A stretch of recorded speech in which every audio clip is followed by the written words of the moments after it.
The Strength Way Podcast. Strength Way Podcast. Strength Way Podcast. Relentless strength systems in the human movement therapy. Bienvenue sur The Strength Way Podcast. Je suis Victoria de The Human Movement Therapy. Je suis avec Florent de Relentless Strength System. Bonjour à tous. Et aujourd'hui, on accueille Anthony Graziani, aussi appelé Corsican Strength Coach pour ceux qui ne le connaîtraient pas. Donc, on va parler facteurs de progression en force. Mais avant de commencer, pour ceux qui ne te connaissent pas, du coup, est-ce que tu peux te présenter et nous dire un petit peu ton parcours, tes expériences, ta formation, comment tu en es arrivé à faire du coaching? D'accord, super. Merci. Bonjour à tous et puis bonjour à Victoria et Flo. Merci pour l'invitation sur le podcast. Avec plaisir. Merci à toi. Alors, je m'appelle Anthony. Graziani, j'ai 28 ans maintenant et j'ai étudié à Montpellier. Enfin, j'ai d'abord étudié à Paris, à Orsay, en première année. Puis après, je suis revenu en Corse pendant un an et puis après, je suis parti à Montpellier parce que j'avais entendu parler en fait de la spécialisation parcours force, musculation. Parce qu'à l'époque, c'était pas vraiment, on va dire, populaire. Okay. Les spécialités, les pratiques haltéro, force athlétique. Ça m'intéressait beaucoup. J'ai toujours été très, très intéressé par ce sport-là. Parce que quand je jouais au tennis, quand j'étais plus petit, c'était vraiment quelque chose, une lacune pour moi en fait, les aptitudes physiques. Ok. Tu avais de la prépa physique quand même un peu en tennis? Oui, beaucoup.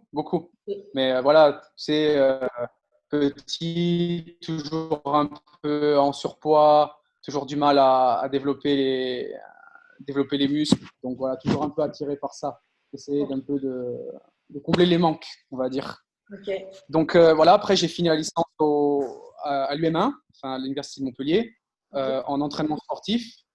Okay. Et ensuite, j'ai fait mon master C'était quoi déjà? C'était préparation physique et réathlétisation, ingénierie de la performance. Ouais, ça a pas mal changé. Là, ils ont fait un truc créatif, mais à la base, je crois que c'était ça, c'était ingénieur de la performance. Ouais. Voilà, donc après, pendant le cursus, déjà pendant les années de licence, j'essayais un peu de travailler, de coacher du monde, coacher mes amis, vraiment expérimenter. Et puis, pendant ce chemin-là, en fait, j'ai rencontré pas mal de gens qui voulaient faire des compétitions de physique, quoi, men's physique, bodybuilding, bikini pour les femmes. Et en fait, derrière, beaucoup de gens m'ont demandé aussi pour l'entraînement aussi en force athlétique. Et j'ai entraîné quelques personnes qui ont eu des résultats nationaux et puis qui maintenant aussi performent très bien à l'international. Donc, c'est un peu comme ça que je me suis fait remarquer, on va dire, par certaines personnes qui après m'ont demandé de les coacher, qui eux aussi ont des personnes, par exemple, comme Youssouf El Adlani, que j'ai entraîné pendant quelques années. Et après le cursus scolaire, il fallait souvent le coaching, on va dire, c'est pas ce qui, on fait ça plus par passion, on va dire.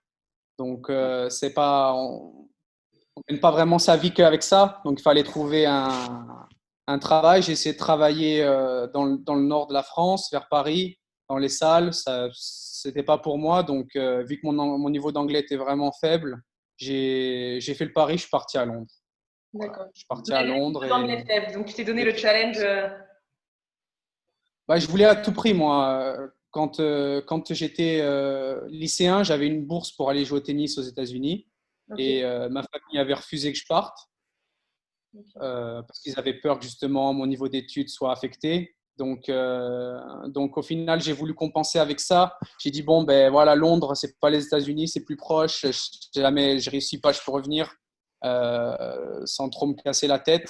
Donc je suis parti et j'ai essayé de trouver du travail et ça n'a pas été facile. Au début, je parlais pas bien du tout. Je comprenais même pas ce qui se disait dans les entretiens d'embauche. Et puis voilà, j'ai persisté. Et puis après, j'ai réussi à travailler dans un bon club de sport où ça marchait plutôt bien. Et en parallèle, j'entraînais toujours des personnes. Je faisais un peu les allers-retours, on va dire, entre l'Angleterre et la France. Et là, après, j'ai décidé de déménager au Moyen-Orient. Concours de circonstances. avec ma fiancée. On a voulu partir, on a voulu changer d'air, tout simplement. On a essayé de voir à peu près où est-ce qu'on serait heureux et une opportunité est venue au Moyen-Orient, donc on a foncé. Ok. Tu as eu un contrat au Moyen-Orient quand tu es parti ou tu es parti là-bas et derrière tu as cherché à trouver un boulot ou à continuer tes coachings? En final, à Londres, on cherchait, et puis après, on a eu des entretiens Skype, et on a fait la procédure après de Londres pour les papiers, le visa, et on est parti. D'accord, ok. Et tu peux nous parler un peu de tes performances pour les gens qui nous écoutent, qui situent un peu le niveau que tu as? Alors, le niveau que j'ai, ça a été un peu en dents de scie. J'ai jamais vraiment fait la compétition, donc au final, ça compte pas vraiment. Après, voilà, au soulevé de terre, j'ai réussi à performer au-dessus de 300 kilos, au squat au-dessus de 260, 270 régulièrement, et au bench récemment, j'ai fait 200. Ok. Tu t'entraînes exclusivement en force, même si tu fais pas de compétition, ou tu as un entraînement un peu mixte avec un format aussi un peu axé plus body hypertro? Est-ce que tu es très spécifique ou tu t'entraînes un peu au feeling? Bah, En fait, pendant des années, j'étais beaucoup adepte de m'entraîner pour moi-même au final dans le terme un peu power building. Voilà, faire beaucoup de mouvements d'hypertrophie, enfin, beaucoup de travail hypertrophie. Au final, j'étais content comme ça. Et là, en fait, à un moment donné, ce qui s'est passé, c'est que vu que je travaillais en tant que coach, j'ai un peu négligé l'aspect l'impact que ça pouvait avoir sur mon corps. Donc, c'est comme ça que je me suis blessé. Okay. J'étais devenu très raide. J'ai fait vraiment foncer sur l'entraînement direct. Je ne faisais pas vraiment tout ce qui était préhab et étirement adéquat parce que je devenais très raide au niveau des chevilles et au niveau des ischios. Okay. Et en fait, après, pour maintenir le rythme, je voulais toujours aussi m'entraîner aussi dur sans vraiment prendre en compte l'impact que mon travail avait sur mon corps. Et j'ai eu une grosse période d'arrêt. J'ai eu pendant 8 mois, j'arrivais plus à faire du SBD, quoi. Donc après, plus j'étais dans la récupération, plus je suis revenu en forme et plus j'ai adapté mon entraînement pour vraiment être plus axé power. Ok, d'accord. Okay. Et là, les objectifs, là, c'est continuer à t'entraîner pour toi ou tu as des ambitions sur peu importe que ce soit force ou physique ou... L'objectif, moi, j'ai passé beaucoup de temps en fait à entraîner les compétiteurs. J'en entraîne maintenant encore quelques-uns, mais c'est beaucoup moins qu'avant. Et maintenant, j'aimerais bien aussi me mettre à la compétition en moins de 83. Ok. Ça serait bien. Ça serait bien. Après, bon... Comment? Tu tirais en France ou tu vas tirer au Koweït, c'est pas possible. Au Koweït, maintenant, l'IPF, il commence à organiser des compétitions. Il y en avait une qui devait être organisée cette année parce qu'il y a quand même des Koweïtis qui partent au championnat d'Asie. Donc, ça devient populaire maintenant. Avant, oui, il y avait des compétitions, mais ce n'était pas vraiment type IPF. C'était plus de la pesée la veille, un peu comme la GPC. Ok. Après, là, maintenant, ils veulent vraiment… Il y a une équipe de personnes qui crée du matériel. Parce qu'ici aussi, c'est dur d'avoir du matériel qu'on peut trouver en Europe parce que on va dire, l'envoi, tout ça, l'import est très cher. D'accord. Donc là, maintenant, il y a beaucoup de gens qui essaient de créer justement des marques locales pour le faire homologuer. Donc ça aussi, ça joue un gros rôle dans le développement de la force. Et donc après, en France, voilà, si au niveau professionnel, ça se stabilise, je pourrais envisager de faire les allers-retours. D'accord, ok, ça marche. Ça marche. Donc, on va passer sur le cœur du podcast. Du coup, on va discuter des facteurs de progression en force. Donc, le premier point qu'on va aborder, ça va être les leviers de progression sur lesquels jouer pour déclencher la progression chez un athlète. Et on aimerait savoir un peu comment tu Comment tu fonctionnes, Anto, par rapport à ça? Sur quel levier tu as tendance le plus à jouer ou l'ensemble de leviers sur lesquels tu joues pour aller déclencher la progression chez tes athlètes ou chez les athlètes que tu as coachés par le passé en force? D'accord. Alors, ça, il y a eu plusieurs stratégies qui ont été mises en place, des fois en fonction des personnes. Euh, Par exemple, des fois, il faut prendre aussi en compte la capacité nerveuse de l'athlète, savoir si déjà elle va répondre plus favorablement des fois à des intensités très hautes, aussi en fonction des mouvements. Voilà, des fois, une personne qui va venir me voir, qu'elle va me dire, voilà, je fais énormément de singles sur les 3 mouvements. Après, je fais des back-off, tout ça qui font beaucoup de sens dans la préparation, mais des fois, il y a des nuances à prendre dans l'approche. Donc, des fois, je vais avoir tendance des fois à augmenter le nombre de répétitions sur une personne qui est pas du tout favorable à des charges trop élevées, tu vois, sur du 2, sur des doublés ou sur des singles. Donc, des fois, juste cet ajustement-là, des fois, peut débloquer une situation sur la progression. Des fois aussi, des personnes, je peux adapter, on va dire, l'exposure, c'est-à-dire des personnes qui ont énormément de besoin de travail technique, et que ça reste frais dans la mémoire. Par exemple, il y a des personnes, bon déjà, le bench, par exemple, c'est un mouvement qui récupère très rapidement comparé aux autres mouvements. Mais il y a des personnes, par exemple, au squat, elles vont peut-être faire plus de squats par semaine, mais beaucoup de travail technique parce que justement, elles perdent vite leur repère au niveau du placement.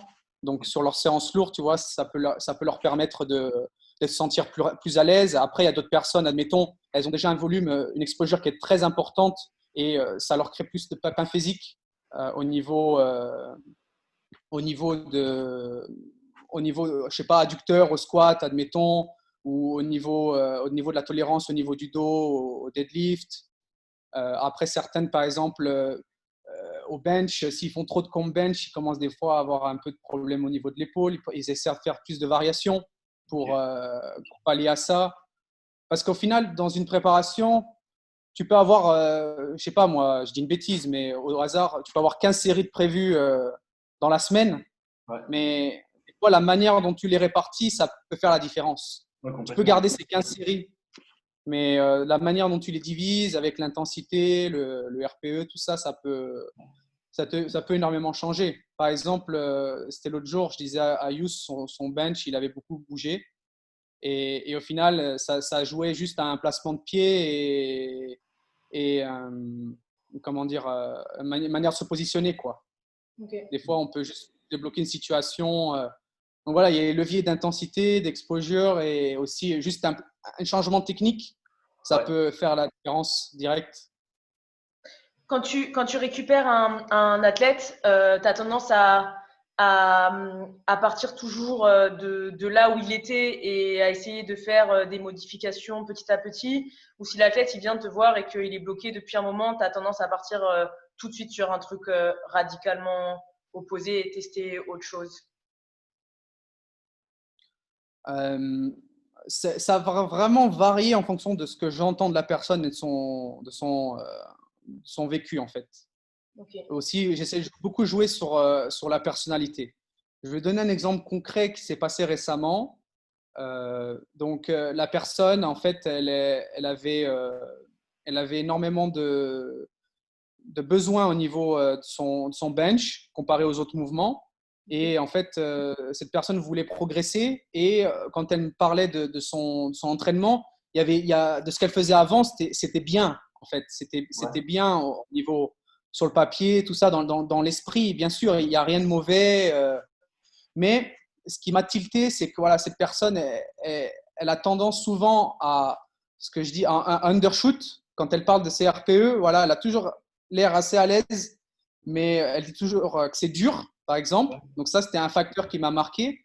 Et aussi, bon, déjà, elle benchait assez régulièrement. Donc je me suis dit, bon, voilà, au niveau de l'exposure, on peut conserver ça. Mais voilà, beaucoup de singles, beaucoup de travail de picking régulier.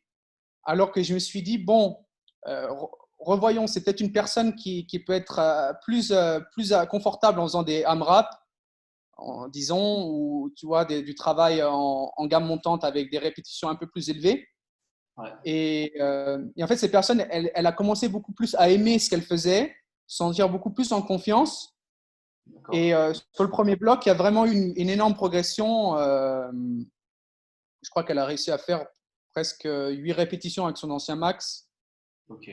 Donc voilà, donc c'était donc bien sûr elle a beaucoup évolué techniquement aussi, hein. C'est pas que le protocole qui a fait toute la différence, mais voilà, des fois pas juste s'attarder à l'aspect vraiment que périodisation, planification, de vraiment essayer d'adapter aussi en final sur la personne ce qu'elle aime faire. Après bien sûr il faut toujours faire aussi ce qu'on n'aime pas faire, ça fait partie du jeu. Mais voilà, essayer de travailler sur ces points-là. Et pour l'instant, ça fait qu'un bloc. Donc, on va voir après comment on réagit sur d'autres méthodes en réintégrant peut-être des singles, tu vois, post-fatigue, tu vois, pour voir après justement quand l'athlète est en confiance, voir comment elle réagit. Aussi, voir aussi comment appréhender peut-être d'éventuelles compétitions à l'avenir aussi. Donc voilà, c'était une des manières des approches. Je ne sais pas pour… avant, à l'époque, j'aurais eu tendance des fois à aller but en blanc sur quelque chose voilà, que je pensais bien faire à la base et vraiment aller aux antipodes de ce que la personne faisait. Maintenant, j'essaie plus d'intégrer des informations peut-être différentes, mais à mesure, graduellement. Ouais, il y a une notion de progressivité. Voilà. Ok. Donc, ce facteur finalement, ce facteur de plaisir, tu l'intègres aussi dans la progression. Tu régules ton athlète. Enfin, si tu as un athlète, par exemple, et que tu penses qu'il y a un truc qui lui correspondrait vraiment tout à fait, mais que quand tu lui donnes cet athlète, il prend pas de plaisir dans ce qu'il fait, il aime pas ses séances, il te le fait savoir. Est-ce que tu aurais tendance du coup à te dire que quand même le fait que l'athlète prenne plaisir dans ce qu'il fait peut l'amener à une certaine forme de performance et à une progression et pourrait être du coup un facteur de progression, ou est-ce que tu privilégierais ton idée en lui expliquant qu'il faut faire un sacrifice et que voilà, ça va vraiment payer et que on ne peut pas se régaler dans tout ce qu'on fait non plus. Comment tu intègres du coup ce facteur de plaisir du coup que tu viens de mentionner? Ben là, c'est exact. Là, ce que tu viens de pointer, c'est vraiment ce qui va se passer à la suite. Là, vraiment, pour garder cet exemple, voilà, c'est une personne qui, à un moment donné, s'est blessée dans le passé au niveau du bas du corps. Voilà, qui, à un moment donné, s'est retrouvée à faire plutôt du développé couché plus que le reste. Et vraiment, était très récalcitrante à… Je ne sais pas si j'utilise le bon mot, pardon, mais voilà. C'est vraiment un peu réticente à utiliser tu vois, revenir au squat, et revenir au soulevé de terre. Alors qu'en renfort, pour le bench ou pour autre chose, tu vois, j'avais réintégré déjà du soulevé de terre roumain. Et vraiment, j'ai vu des choses qui étaient vraiment intéressantes à travailler. Donc là, on va voir. C'est sûr que peut-être c'est un peu prématuré dans sa tête au niveau des blocages, de reprendre justement peut-être du travail en squat, en soulevé de terre avec je sais pas moi, des triplés ou des singles qui sont un peu, pas forcément lourds, mais pour revoir un peu où on en est. Là, bien sûr, ça va pas forcément être une partie de plaisir, mais c'est dans un optique où vraiment on se dit, voilà, je sais que tu n'es pas 100% OK pour te relancer là-dedans, mais il faut que tu exploites ce terrain-là, donc on va trouver un compromis. Tu vas en faire, mais pas trop. Ok, C'est un peu comme j'ai vu pas mal de personnes, des fois, quand ils reviennent de blessures, elles font vraiment un volume minimum et beaucoup d'assistance. Et des fois, on voit qu'un single par semaine, avant de me blesser dans le temps, j'arrivais à faire un tradi à 310 kilos en faisant un single par semaine et zéro back-off. Et après, le reste, c'était du soulevé de terre roumain. Voilà, parce que je me connaissais. Ouais, moi, je suis infernal. Je n'ai aucune capacité de travail, enfin, surtout au terre. Les autres mouvements, ça va, mais vraiment du mal à… Je perds énormément de force rapidement. Je fais un burn-out très, très rapidement. En augmentant le volume. Ouais, ouais. Ok. Ouais, j'ai une baisse de performance qui est très, très, très, très, très, très impactée, quoi. Et tu as des athlètes avec qui c'est l'inverse, genre, pour reprendre l'exemple du fleuter, chez lesquels tu arrives à les faire progresser justement en augmentant le volume. Tout à fait. Ok. Tout à fait. Il y a des personnes, en augmentant le volume, c'est l'effet inverse. Ouais, d'accord. Tu arrives à trouver des liens un petit peu entre les profils. Est-ce que tu retrouves je ne sais pas si on pourrait dire ça, mais est-ce que tu arrives à retrouver un peu des profils types qui répondent très bien au volume et d'autres qui répondent beaucoup plus à un format un peu comme tu fais avec moins de volume? Peut-être même une différence, je ne sais pas moi, entre, on peut pas trop le dire comme ça, mais dans ton expérience, est-ce que par exemple, les hommes versus les femmes, quand tu les entraînes, est-ce qu'il y a un genre qui réagit peut-être mieux de manière générale, hein, je parle. Bien sûr, il y a toujours des exceptions, mais au volume plutôt qu'à une intensité avec très peu de volume. Ah ben déjà, dans les lectures, voilà, depuis le début, bon, on avait, et ça s'est confirmé un peu avec l'expérience sur le terrain, voilà, les femmes récupèrent beaucoup plus vite, sont capables d'enquiller beaucoup plus de travail comparé aux garçons. Après, on voit qu'il y a aussi des garçons qui ont dans l'entraînement. Donc, ce n'est pas qu'une histoire homme-femme.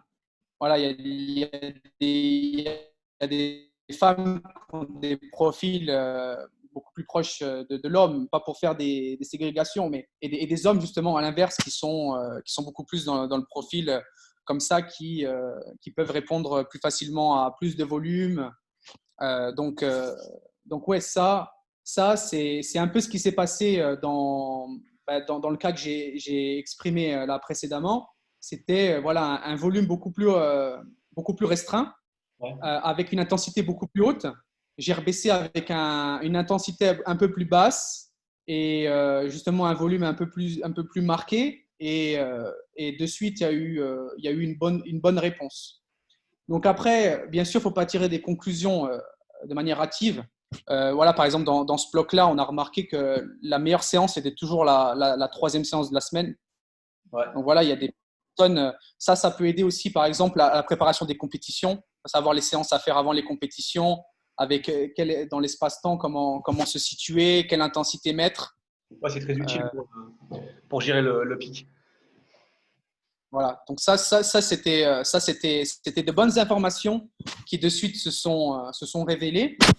Après, voilà, ce qu'il faut, c'est créer de la régularité. Au final, c'est créer de la régularité, pas avoir justement de trop de haut et de bas, parce que souvent, même quand tout va bien, il faut savoir se remettre en question, parce qu'on a toujours des phases où, peu importe ce qu'on fait, il y a des périodes de l'année où vraiment on se sent bien, et après on a un peu des petites baisses. Donc c'est vraiment en traquant tout ce qu'on fait à la série près, à la rep près, ça peut vraiment jouer, quoi.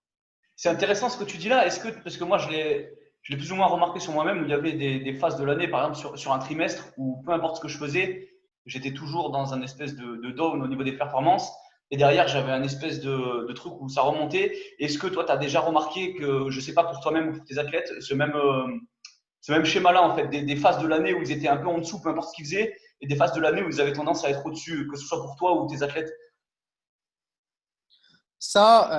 Ouais, là, déjà, avec tous les athlètes, ça s'est révélé. Et avec moi aussi, je l'ai beaucoup expérimenté dernièrement. Et c'est là que j'ai réussi à le plus progresser parce que, par exemple, le squat et le terre, plus je reste conservatif et plus j'en garde sous le pied tout au long de l'année, Ouais. je peux choisir des petites périodes où je vais vraiment augmenter l'intensité, c'est là où je vais être le meilleur. Plus je vais être gourmand dans mes lifts et vouloir toujours repousser un peu le RPE, plus je vais avoir des crashs. Ouais. Alors que le bench, j'ai essayé de faire la même approche à un moment donné où j'essaie de faire vraiment des phases assez légères avec vraiment prendre mon temps pour remonter. Et quand je revenais lourd, tout me paraissait lourd. Alors qu'au squat, au terre, c'était l'inverse. Tout me paraissait léger. Alors le bench, j'ai toujours su qu'il fallait que je garde toujours une intensité, une fourchette d'intensité qui était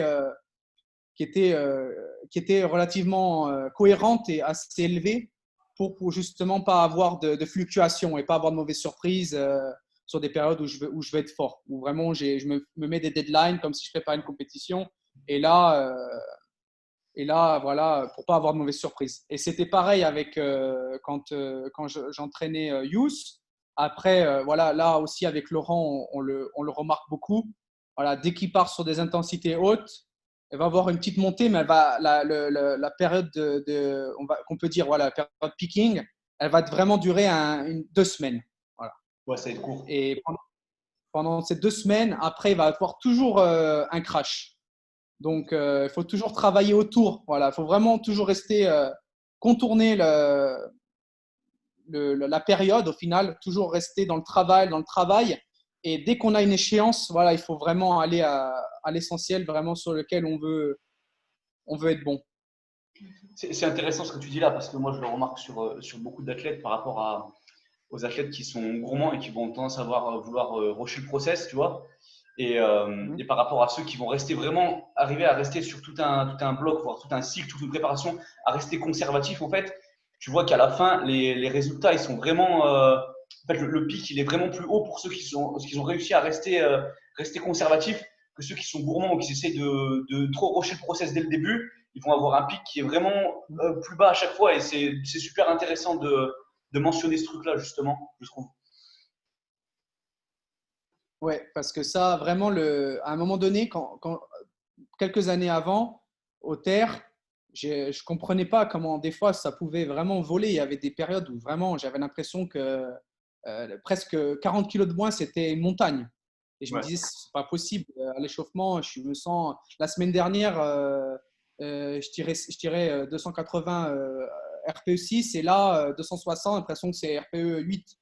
Ouais. Et au final, j'ai remarqué que dès que je titillais ces intensités trop souvent, c'était là que ça pêchait. Okay. Donc après, en travaillant sur ces données-là, j'ai réussi à trouver le juste milieu, pas avoir un taux de désentraînement qui pouvait impacter ma performance, mais justement build up, à créer un momentum, en fait, un élan qui pouvait me faire monter en puissance. Et après, vraiment savoir au ressenti, à la séance, savoir quand là, vraiment, je commençais à atteindre ma limite. Okay. Voilà. Okay. Tu le faisais au ressenti aussi. Ouais, le ressenti, c'est hyper important. Ok. Et j'ai une petite question, parce que tu as dit que du coup, tu réagissais différemment sur ton terre par rapport à ton bench en termes de volume et d'intensité que tu pouvais mettre. Est-ce que au cours de ton évolution en tant qu'athlète, au cours des années, il y a eu un inversement de ces tendances, du genre à tes débuts, tu réagissais beaucoup plus à un volume bas au bench et à une intensité très importante, et l'inverse au terre. Et puis, au fur et à mesure des années et de ton évolution et du gain d'expertise, ça a commencé à s'inverser un petit peu et tu t'es mis à réagir plus à un volume au bench et à beaucoup être moins réactif sur le terre à ce niveau-là. Ou pour toi ou pour tes athlètes, est-ce que tu vois des fois des inversions de tendance dans le temps avec l'expertise? Alors, de manière concrète, par exemple, pour prendre le terre, je sais qu'à un moment donné, j'ai voulu faire 2 terres, on va dire, j'ai fait une transition du conventionnel traditionnel, pardon, au sumo. Ouais. Enfin, disons au demi-sumo, parce que voilà, j'avais eu vraiment une très mauvaise expérience au niveau de la douleur et que mentalement, j'arrivais plus à mettre de la vitesse comme avant. Même maintenant, si je fais du tradi et que j'arrive à prendre un niveau qui est proche de ce que je faisais avant, c'est plus du tout la même personne qui lift.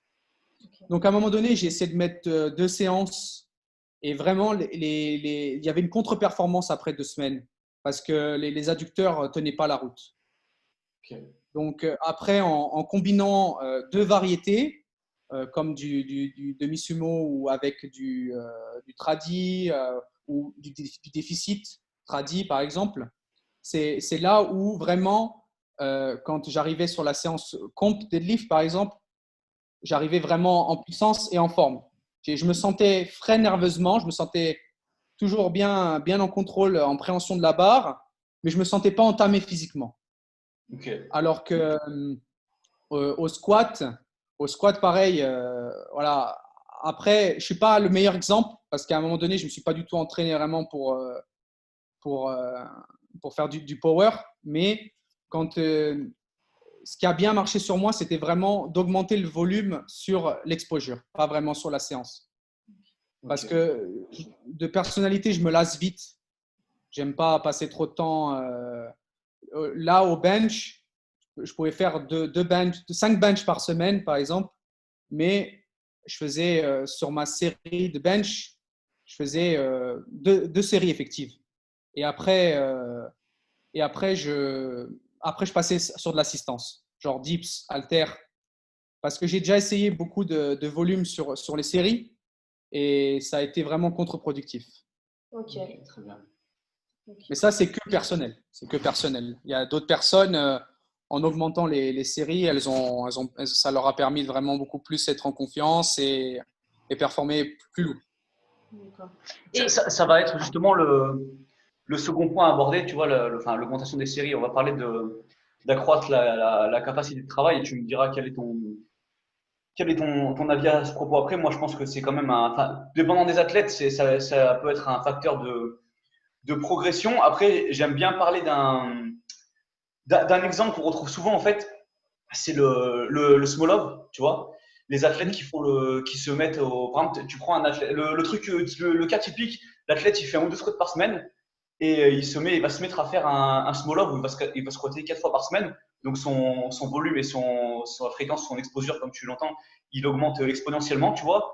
Donc, souvent, tu vois, les athlètes qui font ça, ils ont une putain de courbe de progression, mais derrière, ils crachent ou ils se blessent parce qu'ils ont été introduits trop brutalement à cet accroissement du volume de travail, tu vois. Et j'aimerais savoir, toi, pour tes athlètes, en fait, quand tu penses qu'un athlète va réagir à l'accroissement du volume de travail, en fait, comment tu amènes ça? Parce que je pense qu'il y a une notion de progressivité, en fait, à avoir, tu vois, par rapport au cas que je viens de mentionner, justement. Et donc, j'aimerais avoir ton avis là-dessus, tu vois, et ton ressenti. Alors, par rapport à ça, souvent, pour éviter que ça soit brutal, ce qui marche plus ou moins bien, c'est de mélanger souvent le RPE et le pourcentage. Ouais. En fait, souvent, quand on va vraiment avoir des séries cibles avec le small love, disons, voilà, sur un 6x4, 5x5 et après 7x3, admettons, certaines personnes, souvent, elles se prennent au piège par rapport à ça, c'est qu'elles vont vraiment faire les 6 séries avec des charges relativement élevées. Ouais. Et en fait, leur manière de digérer tout ça, ça va être complètement… ils vont l'avoir jusque-là au bout de 2 semaines. Alors que si tu utilises le RPE sur, disons, peut-être la première ou la deuxième série effective, ou ton top 7, disons, et qu'ensuite tu joues avec des variables de pourcentage, voilà, par exemple, on peut dire, ouais, sur les 2 premières séries, tu drops de 20%, et peut-être sur les 2 dernières, tu drops de 30%. On est toujours sur la même philosophie de travail, mais elle est adaptée plus ou moins à la personne que tu as en face de toi, la personne que tu prends en main, la personne que tu prends en charge. Surtout si la personne elle a tendance des fois à, voilà, si tu vois, surtout si tu es avec la personne régulièrement ou qu'elle t'envoie des vidéos et qu'elle t'envoie de la première vidéo à la dernière et que tu vois qu'à un moment donné, au bout de la 3e série, la technique elle commence à vraiment s'effondrer, il n'y a plus vraiment d'intérêt. Si la personne elle perd du tout son efficacité, elle va beaucoup plus prendre de mauvais mécanismes que de bons mécanismes. Malgré sur le papier que tu penses que le volume va le permettre de… Alors que si tu vois par contre, tu as quelqu'un qui est vraiment toujours impeccable, qui dit putain, je sens que je peux envoyer encore plus, à ce moment-là, tu peux faire ce qu'on appelle un petit wave loading, souvent, sur la même fourchette de reps. Mais voilà, pour répondre à ta question, la combinaison du RPE avec des drops de pourcentage, et au fur et à mesure du temps, tu peux faire des drops un peu moins importants, voir où la personne se situe, et après, avec les feedbacks, voilà, que les personnes, les élèves donnent, ça peut te permettre de rassembler les informations et d'adapter le travail. Ok, et quand si tu veux, par exemple, accroître la capacité de travail d'un athlète parce que tu penses que ça va être bénéfique à sa progression, donc tu veux augmenter ses exposures ou son volume général, comment tu vas t'y prendre, toi, en fait? Je sais pas si je suis assez clair. Comment je vais m'y prendre? C'est-à-dire que au début, je vais peut-être, si une personne, prenons un exemple, si une personne, elle a toujours squatté une fois par semaine et que je veux l'amener peut-être à squatter 3 fois par semaine, Ouais, ça ne va pas se faire sur le premier bloc. ouais, Disons de manière, on va dire, un peu simpliste. Disons, peut-être je vais l'amener sur une séance avec une séance lourde, disons lourde, on va dire avec la progression qu'on veut mettre en place, ouais. et une séance de travail technique, on va dire un jour secondaire, avec en vraiment gérant le RPE avec une intensité qui ne va pas vraiment l'impacter direct. Il faut vraiment lui prendre le temps sur 2-3 semaines de se mettre dans le bain, de digérer justement les 2 séances. Voilà. Parce que si je lui mets l'intensité de suite haute sur la deuxième, peut-être qu'après, il va en payer le prix sur la séance lourde de la semaine. Et en fait, progressivement, augmenter l'intensité sur le jour secondaire et après, faire pareil, réintroduire une séance, une troisième séance. Voire aussi, peut-être pas du tout l'introduire si la personne a déjà montré des progrès qui étaient très probants. Parce que des fois, si quelque chose marche, il ne faut pas forcément de suite te dire je vais me tenir au plan que j'avais mis en place il y a un mois. Voilà.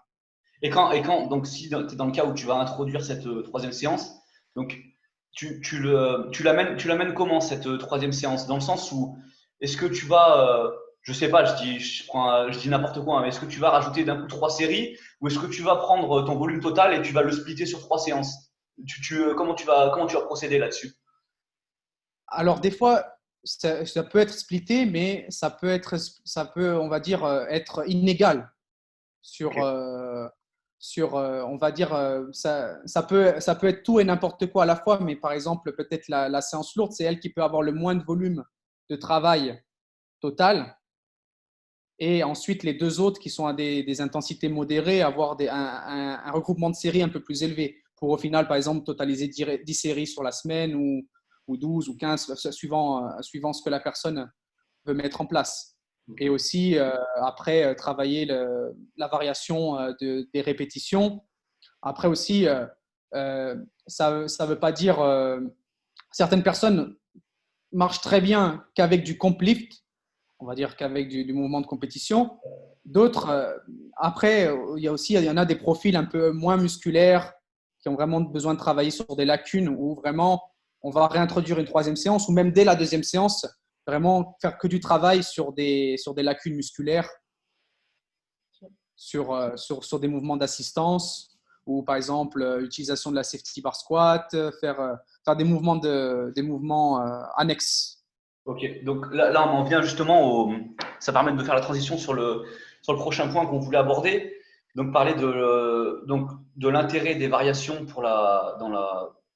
dans le facteur progression. Personnellement, moi, j'y vois deux intérêts principaux. Ça peut être juste de faire, d'envoyer une nouvelle stimulation à l'athlète pour déclencher la progression ou de corriger une lacune technique. Mais on aimerait connaître un peu ton avis et ton ressenti justement par rapport à ça et comment tu vas gérer les variations et dans quel cas en fait. Alors ça, bien sûr, c'est pas du tout rien. S'il y a une personne qui déjà a des lacunes techniques, c'est pas forcément que le travail musculaire qui va résoudre le problème ou vice versa.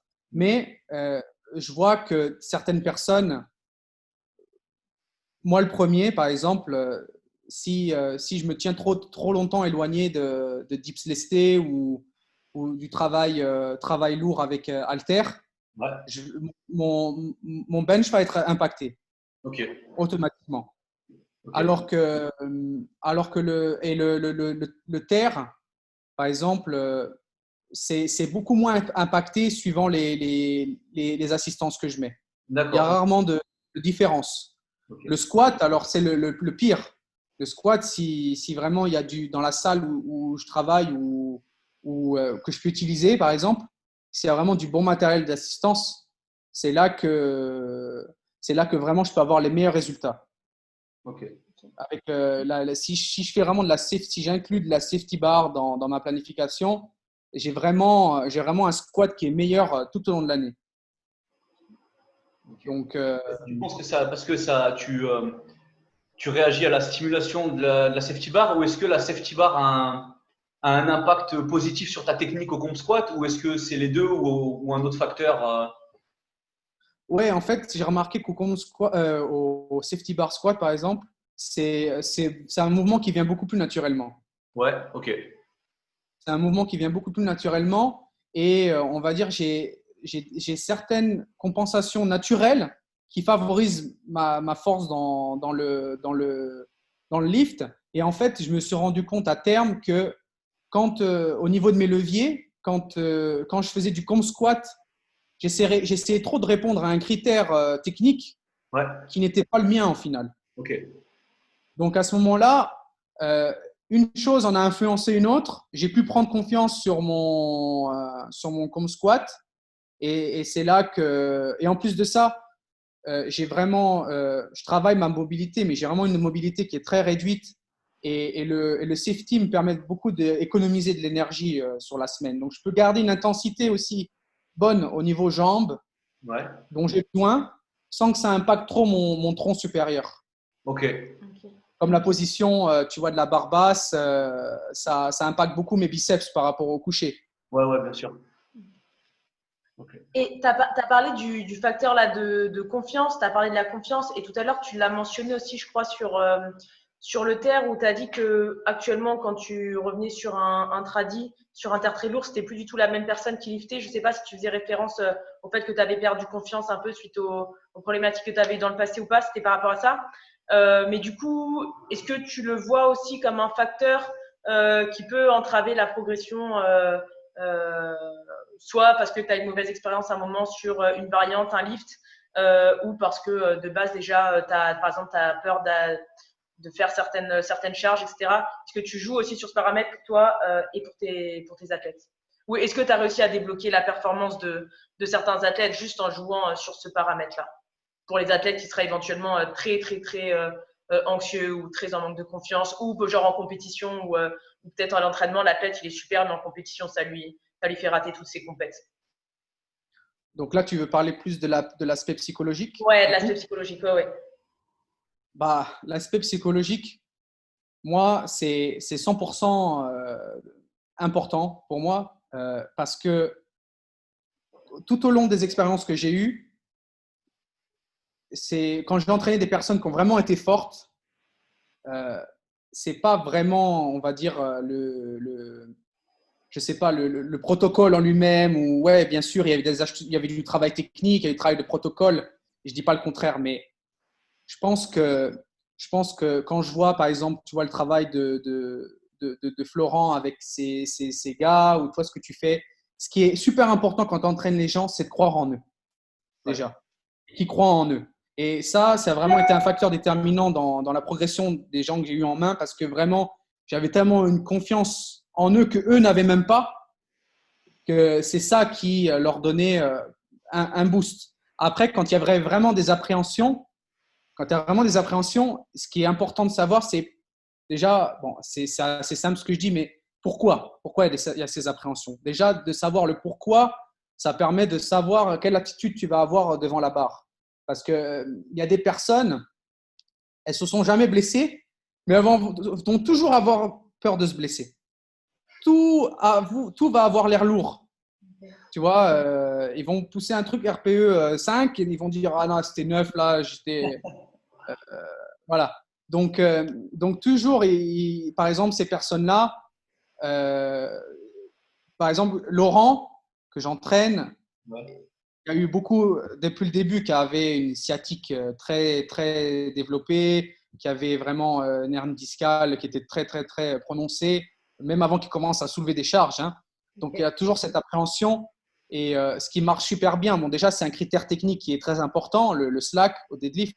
Ouais. Mais tu vois, quand vraiment, moi, j'ai vraiment commencé à performer sur ce critère technique-là quand j'ai eu ces setbacks. Quand vraiment j'ai eu des pépins, c'est vraiment que là, j'ai vraiment pris le slack au sérieux parce qu'avant, ben, j'avais l'impression que mon dos, il n'allait jamais lâcher.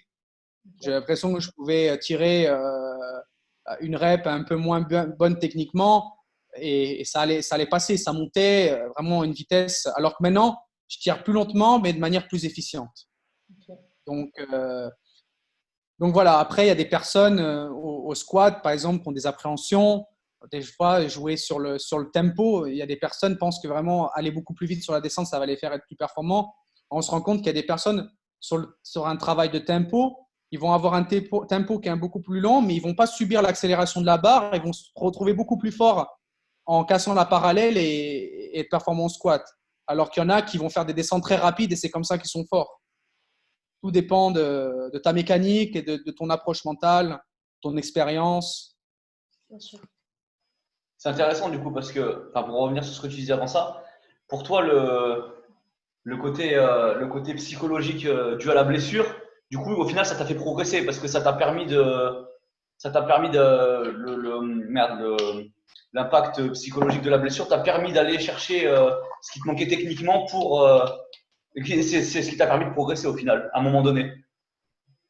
Oui, bien sûr. Bien sûr. Si je n'avais pas expérimenté ça, Ouais. non, pas expérimenté. Ouais. J'avais pas eu cette expérience, je me serais peut-être pas posé ces questions-là. Et peut-être à ce moment-là, bah, ça m'a permis aussi de bloquer des situations pour d'autres personnes. Et ça m'a permis aussi de bloquer des situations pour moi. Donc, donc voilà, après aussi, je me suis rendu compte à travers ça, à travers cette blessure, qu'au squat, dès que je montais beaucoup le volume dans la séance, ben, de suite, après quelques séries, sur les 2 dernières, toujours j'augmentais les risques de me reblesser. Ok. Et je suis intéressé du coup je vais shifter sur autre chose, je suis intéressé de savoir un truc, c'est pour X athlète, quand il a une certaine technique, euh, à quel moment tu vas avoir tendance à lui faire faire des changements techniques? Parce que, enfin, je te donne mon exemple. Euh, j'ai un athlète qui a une technique qui est pas à 100% efficiente, d'accord, mais j'estime qu'il n'y a pas de gros risque de blessure et je vois qu'il progresse bien. Je vais pas forcément lui faire de changements, tu vois, même si sa technique elle est pas 100% efficiente. Alors, parce que il progresse bien, tu vois, il a une bonne courbe de progression et que je juge que la position est pas dangereuse. Mais est-ce que c'est ton cas ou est-ce que tu as un autre point de vue là-dessus justement? Comment tu vas gérer la technique de tes athlètes en fait dans le facteur progression? Alors, je crois que vous en avez parlé dans votre précédent podcast Un petit peu, ouais. sur les leviers. Moi, je ne suis pas du tout partisan de la technique, la belle technique. Ouais. Parce qu'il y a beaucoup de gens de l'ancienne école ou même encore maintenant qui veulent avoir. Aussi, malheureusement, c'est les standards d'éducation dans les formations de coach à l'étranger ou même à la fac. Voilà, il faut toujours des standards. Le sumo, positionner ses hanches basses, être bien vertical, le terre, avoir le dos droit. Pour moi, il n'y a pas de bonne ou mauvaise technique. Ce qu'il y a, c'est que moi, je me suis fait mal à un moment donné en vouloir avoir une technique trop parfaite. Parce que au terre, c'était même pas le placement qui m'a mis en danger, c'était la prise de temps entre les répétitions. Si vraiment j'essayais d'aller trop vite et que j'avais pas un reset mental et une reconnexion avec mon placement, de suite, mes fondations s'effondraient, c'est là que je me faisais mal. Ok. Et pourtant, ma technique, elle n'est pas belle. Elle n'est pas belle.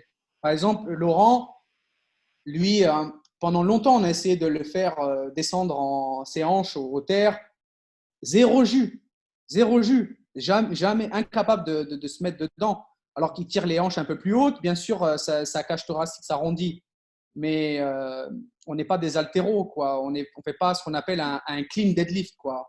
On n'essaie pas de se mettre dans la discipline en essayant de faire un deadlift qui va nous mettre dans la situation où on va clean la barre derrière. Donc,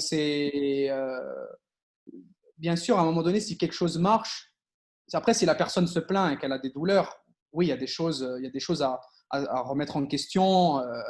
Mais à un moment donné, optimiser ses leviers, c'est très important et il n'y a pas de bon ou mauvais. Ce qu'il faut toujours, c'est s'assurer que tu es toujours au point avec ton athlète ou avec le coach pour être sûr que les choses, il n'y a rien qui est laissé au hasard. Ok.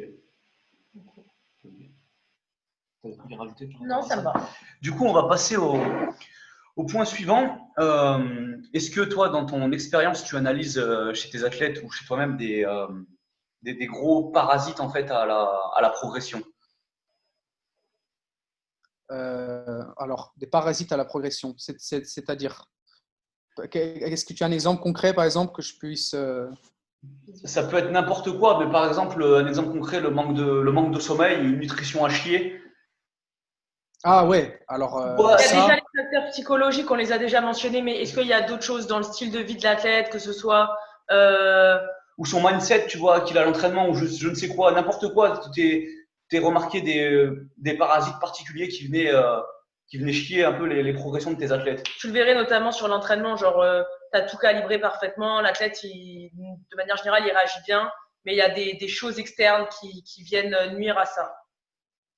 alors ça, ce qui est une grosse part qui joue, c'est la prise de confiance de l'athlète. Okay. Souvent, quand il va avoir une bonne période, il va prendre trop confiance. Et souvent, comme tu le disais sur Strength Club Victoria, tu dis les plus réceptifs, c'est ceux qui vraiment ils sont c'est leur dernière solution. Tu vois, ceux qui vont bien, souvent ils écoutent à moitié. Alors c'est pareil dans l'entraînement, quand tu es dans une bonne période, tu te sens tellement en confiance qu'au final tu prêtes plus attention à ce que tu fais et pourquoi tu le fais bien. Donc des fois tu crées des petits défauts techniques que tu faisais pas au début des blocs. Et moi, par exemple, ça m'est arrivé au sumo, des fois, d'être tellement en confiance que sans me rendre compte, en plus, des fois, bon, avec les changements de matériel et vu que ce n'est pas des barres tout homologuées, je me rendais compte que des fois, à la fin, j'avais mes jambes beaucoup plus écartées. Et il y avait des gens qui me disaient, putain, ça me paraît lourd. Et en fait, quelques centimètres resserrés, ça faisait toute la différence. Okay. Donc, il y a des personnes, souvent, techniquement, sur une période, elles vont se sentir bien en confiance, elles vont plus prêter attention aux détails, elles vont plus trop rester, la vigilance va baisser, et derrière, c'est là que ça va créer, comme tu dis, un parasite. Okay. Parce que ça va leur faire un petit… il va y avoir quelques séances après qui vont s'accumuler, qui vont être un peu mauvaises, on ne va pas savoir pourquoi, on va s'agacer, perdre de confiance, et après le lift, pendant un bloc, il va falloir retravailler la confiance dessus. Donc souvent, c'est toujours rien prendre pour acquis. Il faut toujours se mettre dans le mindset de voilà, rien n'est acquis, je travaille toujours techniquement, je regarde mes repères, je suis très méticuleux dans ce que je fais. Après, bien sûr, il y a le sommeil. Bon, ça, le sommeil, on le voit rien que par rapport à la variation du poids de corps. Ouais, bien sûr. Ce que je prends en charge moi-même, dès que je ne change pas mon apport calorique, mais dès que je dors moins, je prends du poids. Je retiens beaucoup plus d'eau. Si je n'ai pas une hydratation adéquate, certains, le squat, le dead, ça va encore. Mais alors le bench, l'hydratation, si elle est à la ramasse, de suite, il y a une grosse diminution de performance. Et après aussi, le système digestif. Voilà, super important. Pas se contenter que des calories ou de se dire, ouais, plaisir, vraiment travailler sur la digestion. Parce que si le système digestif va pas bien, bah après, ça peut même impacter ton pontage au bench. Ça, c'est un bon point c'est un bon point à mentionner pour les athlètes qui mangent. Les adeptes de la flexi-diète. Qui mangent un peu n'importe quoi. Ouais. Ouais, bah après, la flexi-diète, il faut garder une vie, quoi. Faut pas, Bien sûr. faut pas, mais c'est surtout quand tu prépares une compète, surtout quand tu as un cut à faire, c'est pas le moment de prendre la route que tu connais pas. Ouais. En te disant, ouais, vaut mieux se dire, voilà, il y a des aliments je sais qui me font du bien, je vais rester sur eux et je vais contrôler mes calories avec. Et comme ça, au moins, le jour de la compète, j'ai pas de variables que je maîtrise pas. Même toi, si tu arrives si tu bouffes de la merde et que tu arrives à l'entraînement en pleine digestion, même d'un point de vue du système nerveux, c'est pas super, quoi. Oui, ouais, tout à fait. Bah, ton corps déjà, s'il est comment dire, ballonné ou il consomme énormément d'énergie à digérer et éliminer. Donc, c'est l'énergie que tu n'auras pas disponible pour t'entraîner. Vas-y. Je vais repartir sur le point suivant. Au niveau des facteurs de progression, quand tu as un athlète qui s'est blessé, comment tu as tendance à réorganiser la reprise de l'entraînement pour lui permettre de relancer sa progression après la blessure? Est-ce que tu as tendance à avoir une approche un petit peu à chaque fois spécifique en termes de management de l'intensité du volume ou vraiment tu t'adaptes à chaque athlète différemment? Alors ça, ouais, c'est différent en fonction de l'athlète. Mais par exemple, un des cas que j'avais pris avant, on a remarqué que quand il y avait un sacré volume d'entraînement, surtout au niveau du comp bench, dès qu'en fait, bah déjà, la progression, elle a un coût physique, hein, qu'on le veuille ou non, hein. Quand il y a une progression, si on pousse un peu la machine trop loin, il faut toujours que le corps puisse se dire, bon voilà, j'ai pris, je sais pas moi, 10 kilos sur mon lift, il faut que le corps puisse s'adapter à cette nouvelle information. Et il y avait, par exemple, du travail de, je sais pas moi, développé militaire, couplé justement à ce travail de bench en accessoire ou du travail incliné. Et on a remarqué aussi avec en parallèle la vie d'un professionnel ostéopathe que les mouvements overhead, tu vois, au-dessus de la tête, ça avait vraiment un impact sur l'acromion. Donc, il fallait vraiment diminuer ce volume à ce niveau-là pour pouvoir continuer à avoir une progression constante. Donc là, ça a été pris à temps. Justement, il y a eu tu vois, un petit début de gêne. Donc là, vraiment, euh, changement total d'exercice d'assistance pour justement pas avoir l'expérience de je sais plus, je trouve plus mon mot maintenant, pas avoir justement cette gêne à l'entraînement sur les mouvements de compétition. Ouais. Voilà, changer un peu l'assistance et voilà, prioriser ça. Tu répartis le stress Pareil. différemment, en fait. Pardon? Tu répartis le stress différemment, en fait, quand on arrive sur ce Voilà. point-là. Ok. Voilà, répartir le stress différemment. Après, si une personne, on a essayé un volume un peu plus important et que vraiment le corps a pas bien digéré, donc à ce moment-là, voilà, un petit retour en arrière, peut-être pas forcément des fois adapter, pas forcément changer le volume total ni le nombre de répétitions ou de séries, mais juste travailler avec des RPE beaucoup plus simples, juste se remettre dans le bain et après revoir quand la machine est totalement opérationnelle. Par exemple, cette année, bon, c'était pas un compétiteur, mais c'était quelqu'un qui s'entraînait de manière assidue et qui voulait voilà, être fort sur les mouvements de base. Il s'entraînait et puis il s'était fait mal au niveau de la hanche. Donc, il avait le sartorius super inflammé et il avait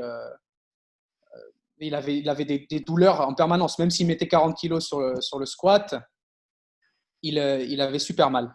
Donc, le gars qui le prenait en charge, il lui a dit, bon, ben là, tant que tu as mal, tu fais plus de squat. Donc, il faisait que du goblet squat, il faisait que des mouvements un peu prophylactiques, tout ça. Mais le gars, quand il est venu me voir, il m'a dit, ouais, ça fait 2 mois que je fais ça et j'ai toujours des gènes si je mets la barre sur le dos. Je lui ai dit, à un moment donné, tu ne peux pas régler le problème en évitant le problème. Bien sûr. À un moment donné, il va falloir que tu repasses sous la barre et peut-être c'est pas peut-être que tu fais tout ce qu'il faut à côté pour justement aller mieux, mais peut-être que quand tu fais ton squat, il y a quelque chose qui passe à la trappe et c'est ça qui te fait avoir des douleurs. Ouais. Donc bien sûr après voilà, donc vous le savez bien, c'est des fois ça peut être, il avait un shift, mais euh, il avait il faisait une hyper extension toujours euh, de la hanche vers l'arrière, parce qu'il avait vu sûrement des gens sur YouTube faire. Donc, il avait complètement son bassin qui n'était pas neutre. Okay. Et en fait, pour lui, ça ne lui convenait pas parce qu'il avait déjà des jambes super longues. Et en fait, dès qu'il faisait cette accentuation de l'extension, il partait complètement en arrière et quand il arrivait en phase basse, il avait ce qu'on appelle je sais pas comment dire en français, mais ici ils disent impingement. Ok. Oui, un pincement. Voilà, un pincement au niveau de la hanche et c'est ça qui lui faisait des douleurs avec des charges beaucoup plus élevées. Ouais, Voilà, donc on a travaillé tout autour de cette douleur pendant un temps, mais on a tout de suite réintégré le squat avec une modification technique, vraiment passer sous la barre, une surcharge progressive. Et maintenant, voilà, il arrive à squatter régulièrement avec un volume beaucoup plus élevé sans avoir les douleurs qu'il y avait avant.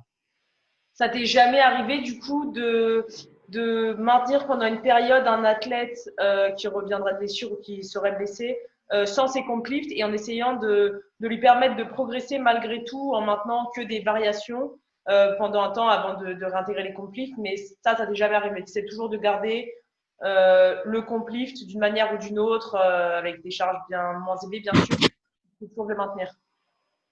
Non, pas forcément, pas forcément. Lui, c'était vraiment un cas particulier. Et justement, on n'était pas parti sur un squat barre basse, hein. On était resté sur un squat barre haute. ok. Voilà, pendant un temps. Mais voilà, lui, c'était particulier parce que lui, il faisait rien du tout, quoi. Enfin, le gars, il lui avait dit, non, tu fais rien du tout, tu fais du goblet squat. Et je lui dis, ouais, voilà, tu peux faire d'autres choses, quoi. La vie ne s'arrête pas.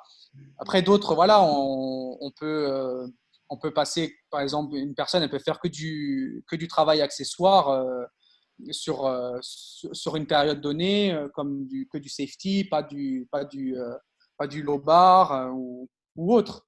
Ou autre. Du moment qu'il peut y avoir, du moment que tu peux améliorer certaines données, tu vas pouvoir, tu vas pouvoir avancer et justement te réparer. C'est juste quand les personnes, c'est la philosophie du no risk, là, c'est là qu'il y a un problème. Parce que voilà, il y a trop de gens qui voudraient vivre dans un monde parfait, jamais avoir de pépins, jamais avoir une phase de stagnation. Voilà, ça fait partie un peu de l'impatience, quoi. C'est l'impatience qui parle. C'est normal, c'est normal, c'est tout à fait normal. Mais c'est pour ça qu'en tant que coach, surtout quand voilà, on a tous eu nos pépins physiques, Bien sûr. donc en tant que coach, on est capable de dire t'inquiète, ça va aller. Hein, regarde, je suis passé par là, il est passé par là, et aujourd'hui il y arrive, tu vas y arriver aussi. Mais souvent, voilà, quand tu as la tête dans le brouillard, que c'est toi qui es blessé, tu as l'impression que tu ne vas jamais revenir. Et moi, le premier, à un moment donné, je me suis dit ben, jamais je vais pouvoir faire du deadlift, et j'ai eu tort. Et justement, par rapport à tout ça, est-ce que toi, tu es plutôt du genre à essayer de mettre des petites choses en place dans l'entraînement pour niveau préventif pour les blessures, tu vois? Ou est-ce que tu laisses rouler les choses et puis si l'athlète il a un pépin, c'est là que tu essayes de mettre un truc en place? Ou est-ce que tu fais t'es plus du genre à faire de la prévention ou à réagir une fois qu'il y a un truc qui commence à arriver en fait? Ah non, là depuis quelques années, c'est toujours la prévention. Toujours, toujours. Toujours, toujours. Et en plus, on le voit, là, on l'a vu récemment avec certains. Euh, pendant le confinement, certaines personnes qui avaient on va dire des home gym, tu vois, qui avaient beaucoup plus le temps de prendre le temps, on va dire, tu vois, passer du temps à faire les mouvements de prévention, les mouvements après accessoires, vraiment pour travailler sur les points essentiels. Tout allait bien. Et dès qu'ils ont repris le travail, dès que c'est parti un peu dans le rythme d'avant, hop, on a passé un peu moins de temps sur la prévention. Hop, de suite, il y a eu des petites douleurs qui. Moi, par exemple, aussi, quand j'ai une activité de travail où vraiment j'entraîne beaucoup de personnes dans la journée, donc je marche, je soulève les poids pour eux. Tu sais, souvent, les gens ils te laissent soulever tous les poids pour eux. Donc, on ne se rend pas compte. Mais les mouvements répétitifs comme ça, comment ça te flingue. Ouais, ça t'use. Et en plus de ça, ben, tu n'es pas toujours en mode attends, je vais prendre le slack du poids de 10 que je vais soulever.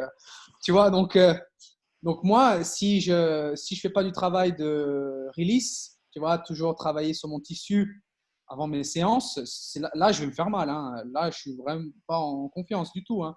Ok. Et c'est ça que j'ai négligé dans le passé. Donc aussi, ça, maintenant, j'ai appris de ça. Je viens sur ça juste par rapport au fait que tu as évolué en tant qu'athlète, est-ce que tu as une approche différente? Je ne sais pas si tu as coaché des athlètes âgés, des plus jeunes, enfin, en termes d'âge. Est-ce que en fonction de l'âge, tu vois si jamais tu as des athlètes d'âge vraiment très variés, est-ce que tu vois des différences sur les facteurs de progression sur lesquels tu joues? Est-ce que les jeunes ont tendance à mieux réagir à quelque chose ou les personnes âgées ou plus âgées, les masters, est-ce que tu as tendance à faire les choses un peu différemment surtout vu que la force, on a quand même un pic qui est plus tardif que certains sports. Donc voilà, pour savoir ton avis là-dessus.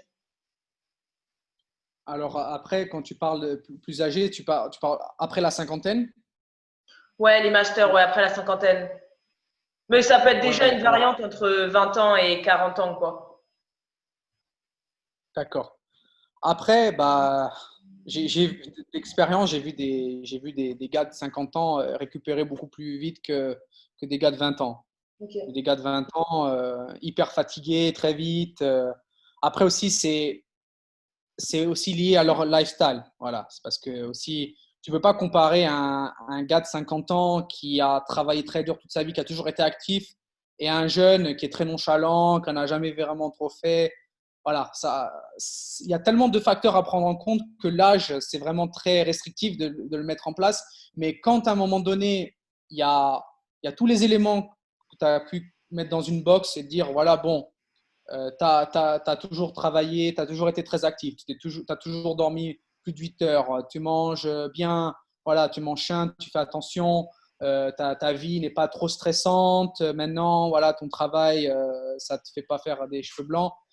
Là, tu peux prendre en compte des facteurs et dire, bon, voilà, ta récupération est peut-être un peu moins optimale que quand tu t'entraînais quand tu avais 30 ans, 25 ans. Donc à ce moment-là, ben, tu peux jouer sur l'espace entre les séances, justement. Peut-être que cette personne qui réagissait avec un très bon volume avant, et quand elle a recommencé à s'entraîner maintenant, le volume doit être beaucoup moins important. Ok.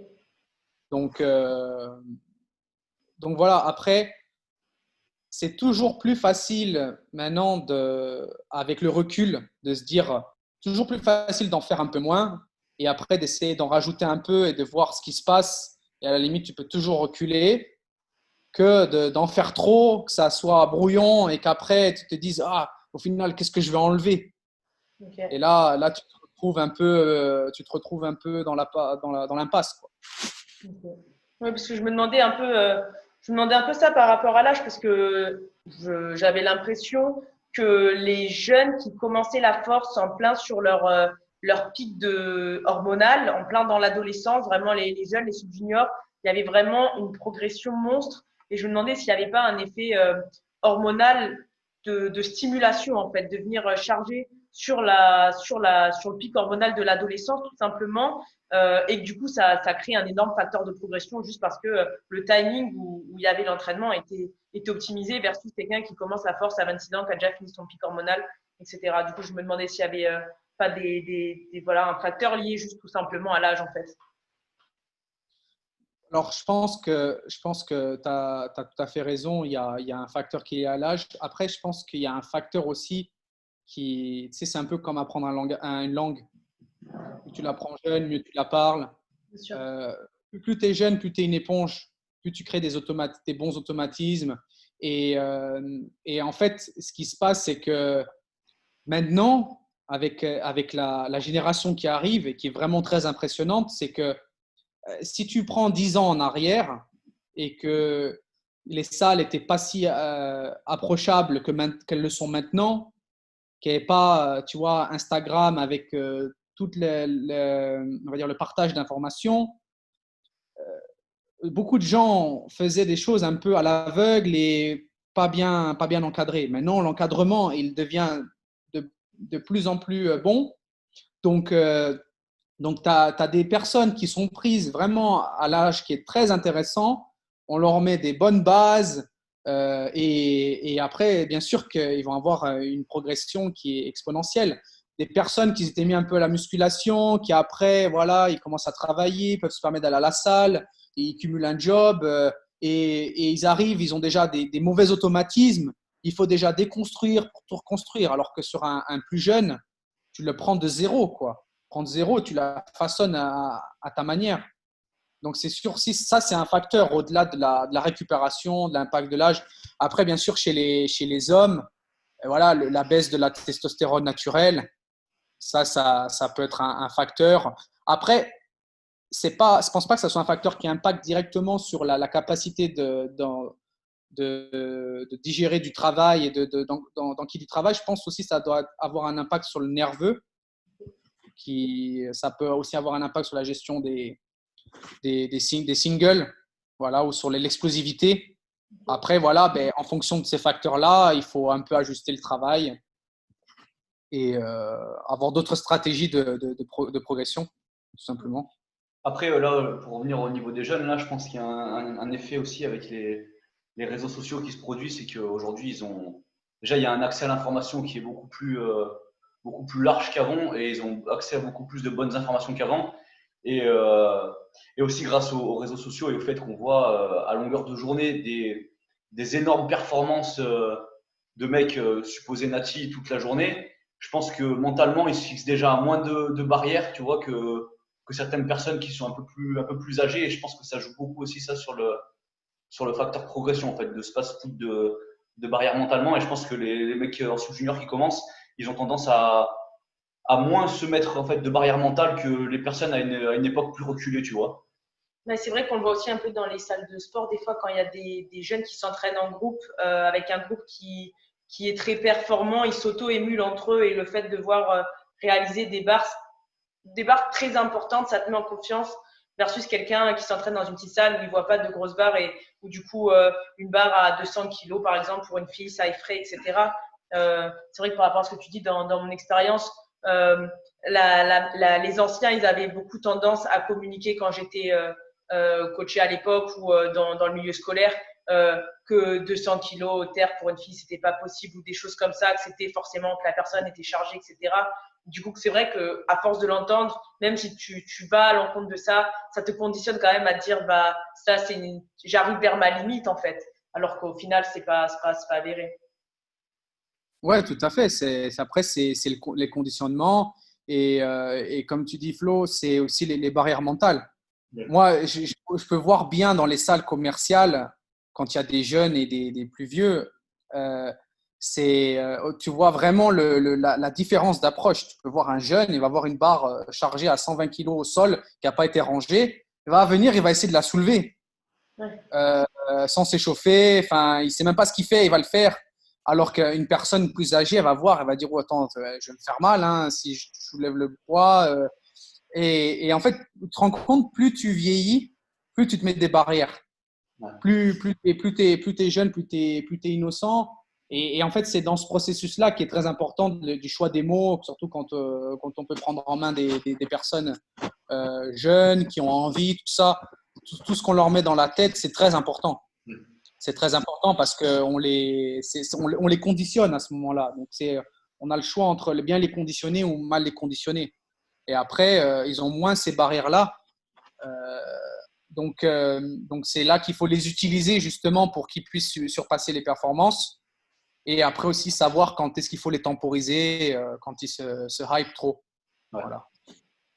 J'ai par rapport à ça un petit message pour les gens qui écoutent le podcast et c'est juste de dire de vraiment bien choisir votre entourage et les gens à qui vous parlez, surtout si vous êtes dans une optique de performance, de ne pas vous entourer de gens qui vont vous dire X perf ou X perf est impossible si tu ne cherches pas ou des conneries comme ça parce que ça, même si vous n'y croyez pas, ça a tendance à vous conditionner mentalement et il vaut mieux vous entourer de gens qui vont croire que même si c'est un truc incroyable, qui vont croire que c'est accessible en fait parce que mentalement ça a un impact énorme.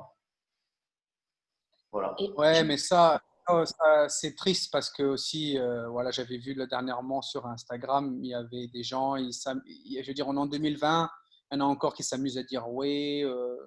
En plus, ils ont fait des connotations sexuelles, je crois, sur quelqu'un qui a fait un pontage. Ou voilà, ouais, il ponte son trajet. Et ouais, on peut toujours trouver quelque chose à redire.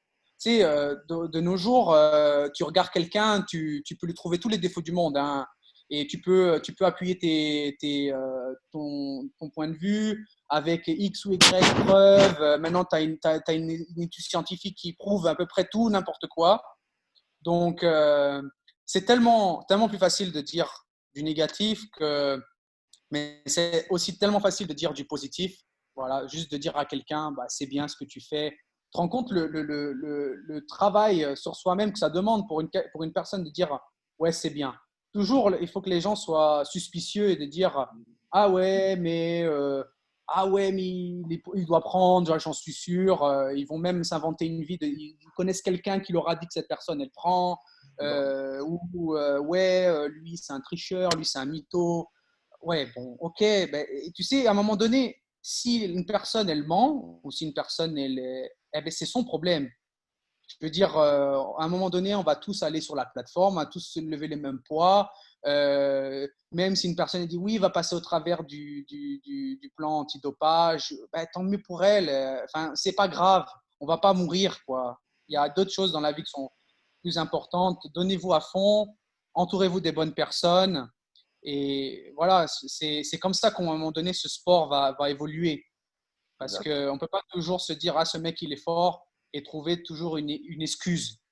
Une excuse pour pourquoi il est fort. Non, trouver une explication, pas une excuse. Essayer de prendre exemple.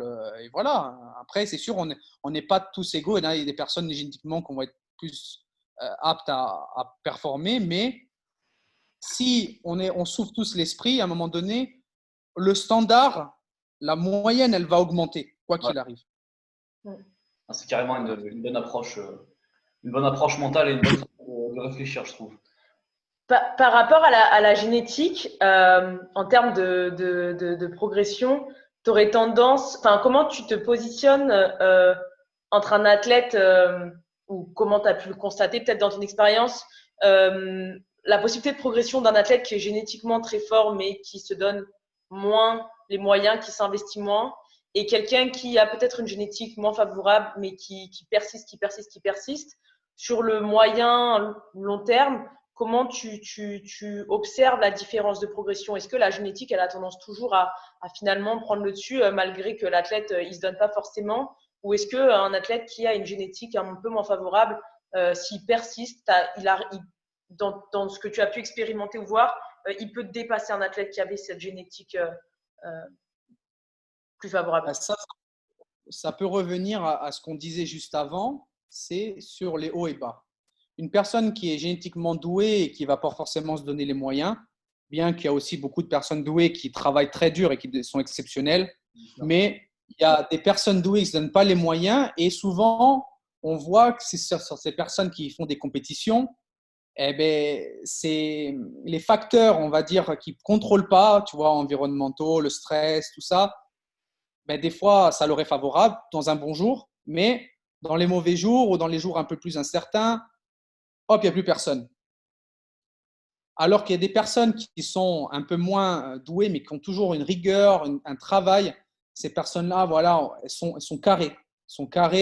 Elles sont faciles à encadrer. Et là, bien sûr, il n'y a jamais le risque zéro n'existe pas. Mais il y a toujours, on voit ces personnes-là, par exemple, sur les compétitions, ils font des 9 sur 9 ou des 8 sur 9.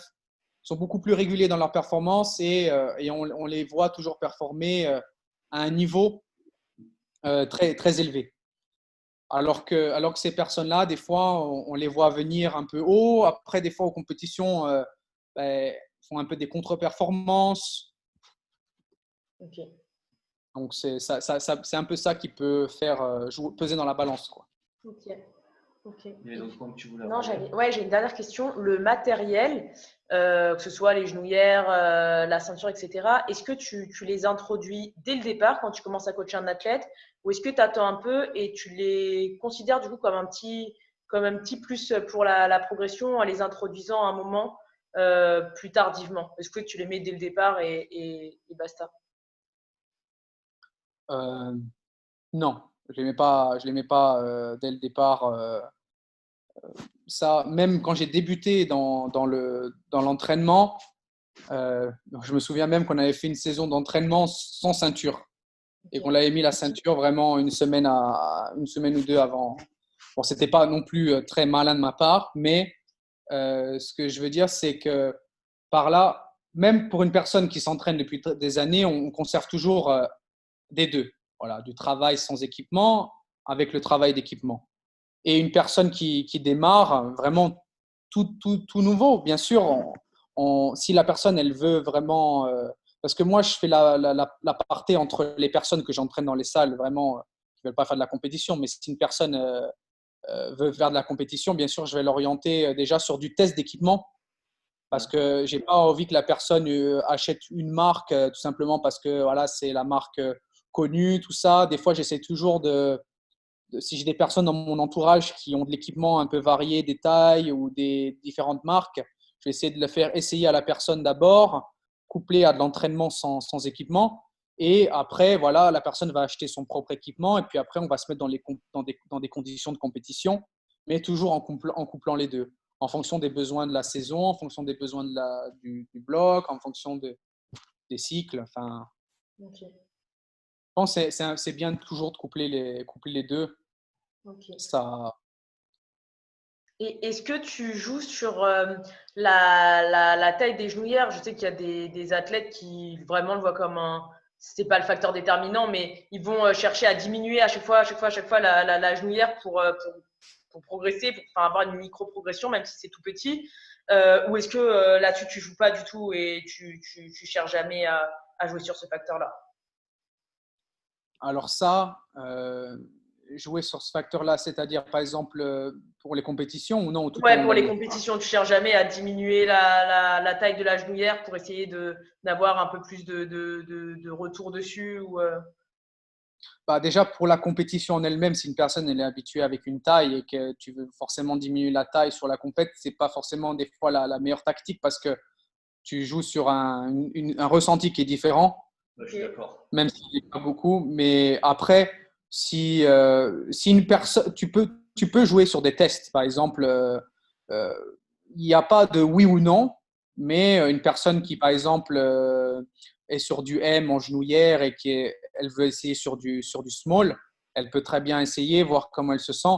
Moi, j'ai fait même le test, j'étais sur du M, je suis passé sur du S. Bon, les premières séances, ça a été dur même si j'ai des jambes très fines, j'avais l'impression d'avoir un garrot, quoi. J'avais les chevilles qui me faisaient mal. Et ça m'a pris quelques temps aussi. Bon, les genouillères étaient neuves, hein, donc ça m'a pris du temps. Mais après, ouais, je me suis senti, j'ai senti quand même, un petit plus. je me suis senti plus à l'aise. J'ai pas Ok. senti une énorme différence, mais je me suis senti plus à l'aise. Avec Laurent aussi a essayé. Plusieurs personnes que j'ai pu encadrer ont senti une bonne différence. Après, pour la ceinture, ça dépend. J'ai eu beaucoup de personnes qui ont aimé beaucoup des ceintures qui étaient beaucoup plus soft. Ok. Ça les aidait pas forcément. La différence n'était pas non plus très énorme sur le squat, mais au terre, des fois aussi en fonction de la taille du tronc. Ouais. Au niveau des côtes, beaucoup de gens sont, par exemple, je sais qu'avec SBD, si je tire en sumo, j'ai pas de problème à me placer, mais si je tire en tradi avec la ceinture, c'est une horreur. Ok. Ça me fait très mal. Ok. J'ai besoin de changer un cran. Il y a pas mal d'athlètes qui mettent qui mettent des ceintures souples, souvent qui tirent en tradi pour pas être gênés. Parce que c'est vrai que les ceintures rigides, ça peut être gênant sur le placement. Mais j'aimerais faire une petite aparté revenir sur la ceinture et ce que tu disais avec le travail donc sans ceinture.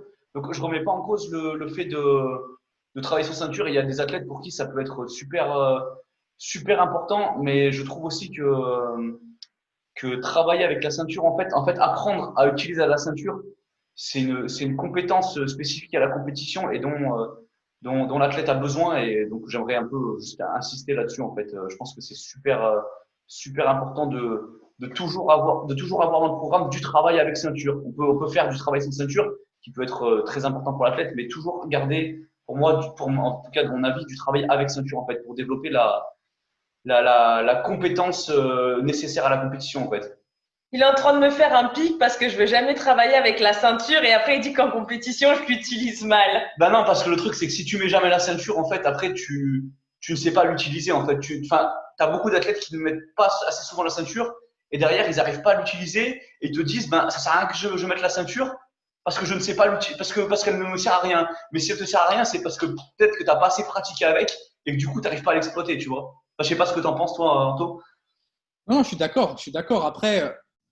Après, voilà, si par exemple tu as 3 séances dans la semaine sur un mouvement, tu peux faire 2 séances avec la ceinture. Ah oui. Et après, tu peux garder une séance avec un stress modéré et justement travailler sans la ceinture. Moi, je sais qu'une fois, là, cette année, j'ai mis la ceinture et je pense qu'elle est parce j'avais changé de ceinture, elle était neuve, mais j'ai eu un bleu intercostal pendant 2 mois. Impossible même de lever un disque. C'était horrible. J'avais l'impression que je m'étais cassé quelque chose et j'avais fait une radio et tout. Et la personne me dit non, tu as juste un bleu au niveau du diaphragme et tout. Donc voilà, après, comme tu dis, j'avais besoin de savoir l'utiliser convenablement. Aussi, même des fois, au niveau des ceintures, suivant les personnes, au niveau de la rotation, il y a des personnes, tu vois, qui essaient vraiment toujours de mettre le cycle bien droit, bien face au public, au miroir. Mais des fois, à certaines rotations, la ceinture, on ne se rend pas compte. On se dit, ouais, c'est circulaire, il n'y a rien qui change. Mais des fois, avec les plis, juste quelques centimètres de rotation et tu te sens totalement différent. Donc, ouais, il faut l'expérience au niveau de l'utilisation du matériel. Parce que c'est comme un mec qui tire en équipé au bench, qui veut faire que du row toute l'année. Non, il faut qu'il apprenne à utiliser la combinaison. Ça, c'est obligé. Okay. Tu avais d'autres questions? Du coup, on va répondre aux questions qui nous ont été posées. Donc là, sur ce podcast, on n'a pas reçu beaucoup de questions. On a reçu deux questions. Donc, on va traiter la première. Donc, alors, la première question, c'est on nous demande le top 5 des points les plus importants dans la progression en pourcentage. Alors, je sais pas, on me demande le top 5 des points les plus importants dans la progression en pourcentage. Donc, la question est je trouve la question un peu particulière. Mais du coup, est-ce que je te laisserai commencer à répondre, Anto. Alors, de la progression en pourcentage, c'est-à-dire quand on s'entraîne et qu'on utilise les pourcentages, c'est ça? Ouais, je pense que c'est ce que la personne a. Hein? Sur quel facteur tu joues quand tu utilises les pourcentages? Non, le top 5 des points les plus importants quand tu veux faire une progression. Les facteurs sur lesquels tu joues quand tu utilises les pourcentages. Oui, voilà, c'est ça. Les pourcentages, ouais, les pourcentages. Pour quelqu'un qui programme en utilisant les pourcentages. Je pense que c'était la question. Alors, des fois, un des premiers points, alors je sais même pas si je peux répondre en 5 points. Ouais, non, c'est compliqué là. Réponds en 1 point si c'est en 1 point. Alors, déjà, comme on l'a un peu énoncé au début, des fois, pas être trop gourmand au niveau pas partir trop vite sur des pourcentages très élevés. Surtout sur la personne. Après, tout dépend sur la personne où elle en est dans son entraînement, dans son cycle, ce qu'elle a fait avant. Après sur l'entraînement en pourcentage, je dirais des fois pas trop utiliser les pourcentages parce qu'il y a aussi beaucoup de facteurs dans l'entraînement où souvent la forme du jour, si tu te fixes des objectifs trop élevés, des fois il faut revoir un peu à la baisse. Donc faut pas s'arrêter c'est bien de prévoir, mais il faut pas des fois s'arrêter qu'à ça. Troisième point au niveau des pourcentages. Ouais, c'est difficile. J'ai une petite question par rapport à ça. Tu travailles jamais exclusivement avec les pourcentages. Tu fais toujours une alliance pourcentage RPE ou ça t'arrive de travailler qu'avec du RPE? Alors, souvent, quand je débarque avec une personne, j'essaie de travailler qu'avec du RPE pour voir comment la personne, naturellement, où est-ce qu'elle se positionne. Ok. Ok. C'est juste pour voir un peu les tendances, voir un peu comment la personne réagit, En fait, ce qu'il y a, c'est que c'est comme si je lançais un indice, je lançais un truc et je vois comment la personne réagit.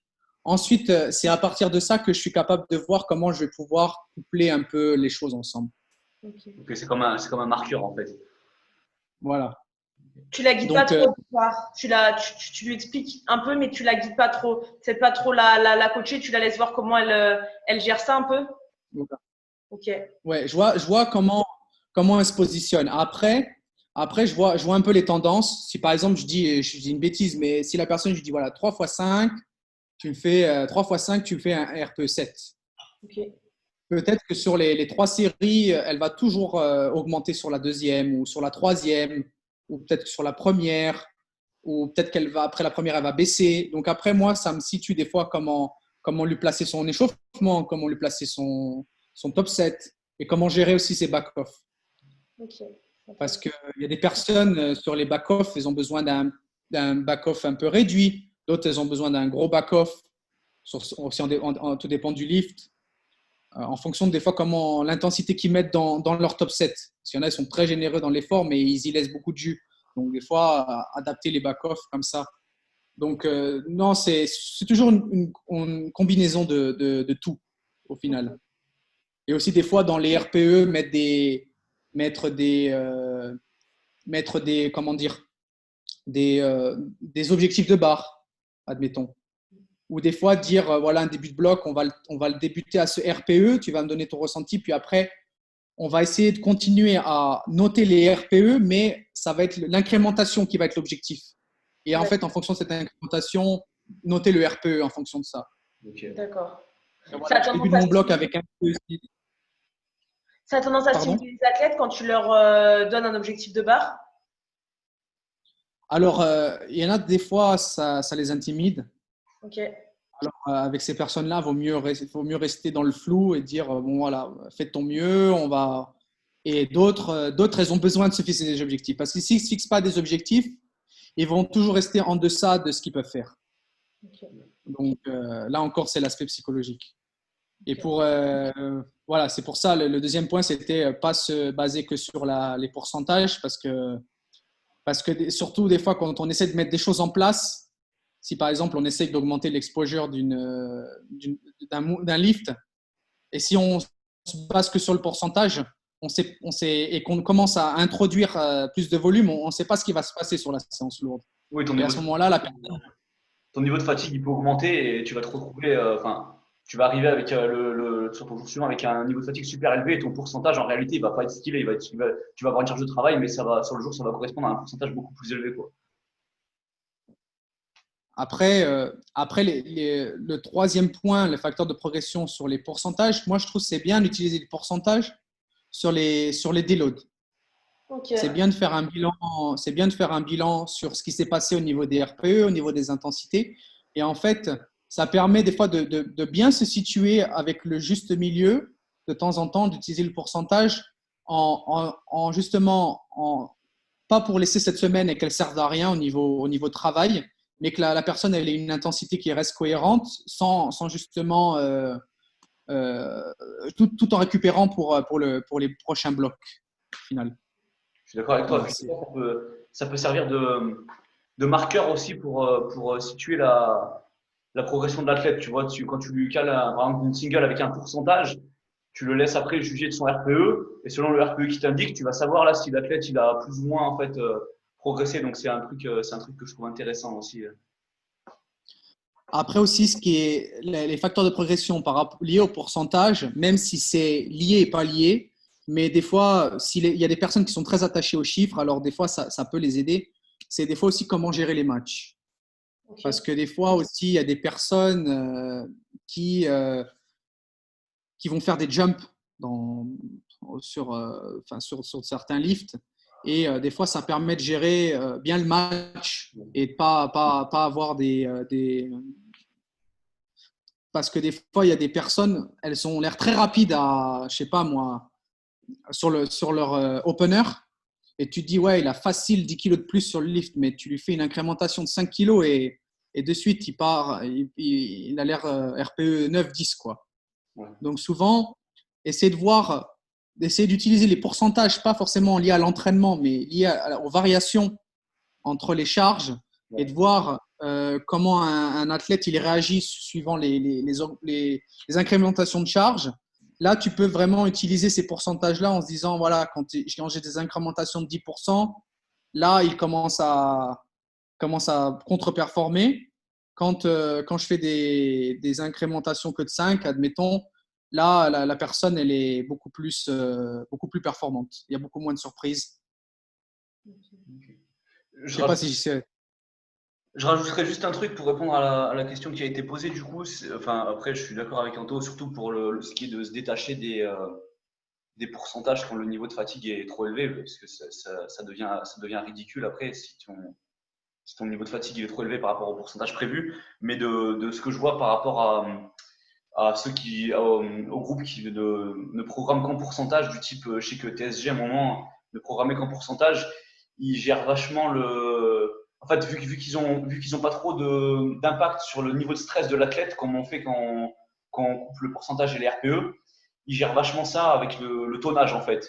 Donc pour celui qui a posé la question, je te dirais de t'intéresser au tonnage en fait de tes athlètes dans la semaine. Ça peut être un point important. Hein. Et c'est tout ce que j'aurais à ajouter. Ça me fait presque c'est une bonne manière de traquer le travail. Des questions ? Du coup, on en vient à la dernière question qui nous a été posée. C'est on nous demande l'importance de l'hypertrophie dans la progression en force athlétique. Donc, je te laisserai la parole, Anto. Alors, je pense que c'est très important au niveau du travail hypertrophie. Enfin, surtout parce que des fois, on peut tomber sur des personnes, par exemple, qui ont des très bons squats ou qui ont vraiment, on se rend compte aussi, ces personnes-là, elles ont déjà des bas du corps qui sont naturellement très bien développés. Ouais. Alors que voilà, des fessiers très puissants, des ischios très, très prononcés. Donc, bien sûr, ça ne fait pas tout. Il y a tout le travail technique à faire. Mais, et je ne dis pas plus le muscle est volumineux et plus tu es fort. Hein, ce n'est pas ça que je dis. Mais il y a des personnes qui ont vraiment des difficultés à recruter des muscles et des fois surtout des débutants. C'est très important de leur faire travailler l'hypertrophie pour le travail de sensation musculaire et surtout le travail d'activation. Okay. Que ce soit pour activer les dorsaux pour le bench, que ce soit pour recruter les fessiers, pour stabiliser ton squat. C'est très important et on ne part pas tous du même point. Et les personnes, par exemple, qui sont un peu moins développées du bas du corps ont vraiment besoin de faire beaucoup ce travail d'hypertrophie, toujours en gardant le bon juste milieu parce qu'il ne faut pas qu'à un moment donné, ça change ton pattern de mouvement et qu'à un moment donné, tu ne bouges plus de la même manière, surtout sur une personne qui bougeait relativement bien et qu'après, il y a… Alors, bien sûr, il y a le travail hypertrophie, mais il faut que le travail de prévention, le travail justement de mobilité tiennent la route à côté. Il ne faut jamais l'un sans l'autre. Mais ouais, c'est très important.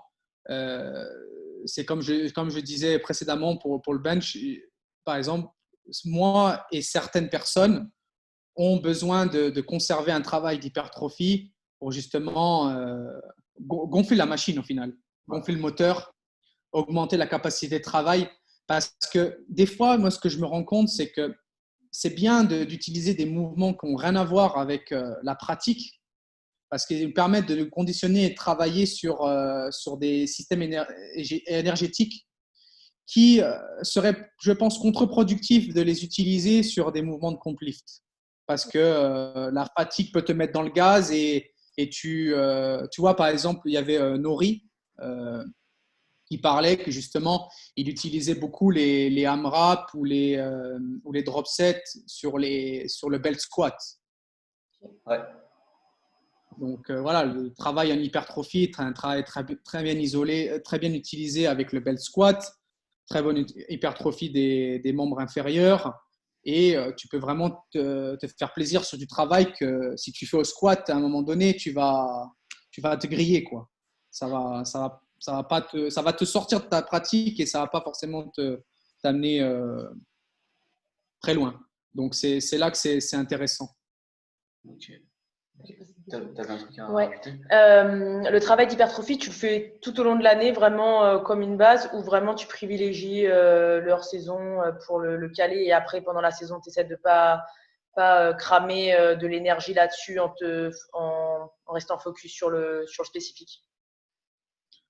Bah alors là, on peut utiliser des pourcentages ou des fourchettes ou des dosages.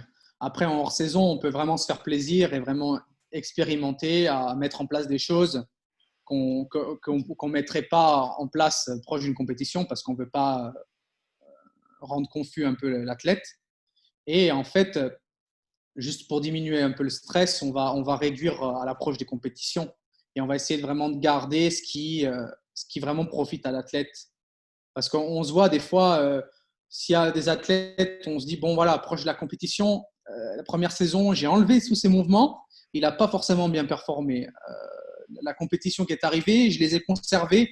Peut-être je n'ai pas mis un volume très important, mais il a gardé une intensité sur ses mouvements. Il a maintenu cette intensité-là et en compétition, il a très bien performé. Donc pourquoi les enlever? Pourquoi les enlever aussi? Des fois, il y a le facteur plaisir aussi. Des fois, certains, ils ont le facteur plaisir de les faire. Donc ça, du moment qu'ils font ce qu'ils aiment aussi, des fois, ça, ce qu'on appelle en anglais, ça les pump up, quoi. Ça les fait se sentir en confiance. Non, carrément, carrément. Puis si l'athlète répond bien à ça, il n'y a aucune raison de l'enlever, quoi. Du temps qu'il progresse, le mec. Ouais. Et puis des fois, même des personnes se sentir fort, pas forcément sous la barre, mais se sentir fort au niveau de la posture, au niveau musculaire. Des fois, ça augmente la confiance, ça augmente aussi. Et quand ta confiance est augmentée, tu augmentes ta sécrétion de testostérone naturelle. Donc, c'est un effet boule de neige au final. Donc, des fois, c'est. Alors qu'il y en a des fois, alors là, c'est complètement l'inverse. Il y en a, ils en ont rien à faire de ça et ils n'aiment pas du tout. C'est un supplice pour eux. Donc, Personnellement, pour répondre à la question, je trouve que, enfin, pour moi, c'est super important pour les athlètes, particulièrement qui exploitent pas à fond leur catégorie. Par exemple, un athlète qui ne remplit pas en termes de poids sa catégorie, ou un athlète qui va remplir sa caté, mais qui va être gras, par exemple, parce que c'est l'opportunité pour lui de faire plus de muscles et d'exploiter plus de connexions nerveuses, ou également pour les athlètes qui optimisent à fond leur levier en fait et qui vont pas, de par la pratique de leur mouvement de compétition en fait, qui vont pas forcément faire énormément de dégâts musculaires. En fait, par exemple, un type qui monte à fond au coucher, là, ça peut être intéressant d'avoir un certain travail d'hypertrophie en fait pour faire du muscle et l'aider justement à pousser plus lourd après sur son mouvement de compétition. Enfin, c'est l'avis que j'ai par rapport à ça. oui, après en ayant cette approche-là, tu ne peux pas te tromper. Après, tout est dans le dosage. Tout est dans le dosage en fonction de la personne et c'est là que tu peux. De toute façon, maintenant, avec les réseaux sociaux, tu vois bien les mecs très forts, les femmes très fortes, et ils n'ont pas des spaghettis à la place des bras. Hein, ils ont ceux qui sont très forts au squat, ceux qui font leur catégorie, qui remplissent leur catégorie, ils sont très striés. Hein. Ils font un autre cut de 2 semaines, ils vont sur la scène de body, hein, ils ne vont pas avoir l'air ridicule.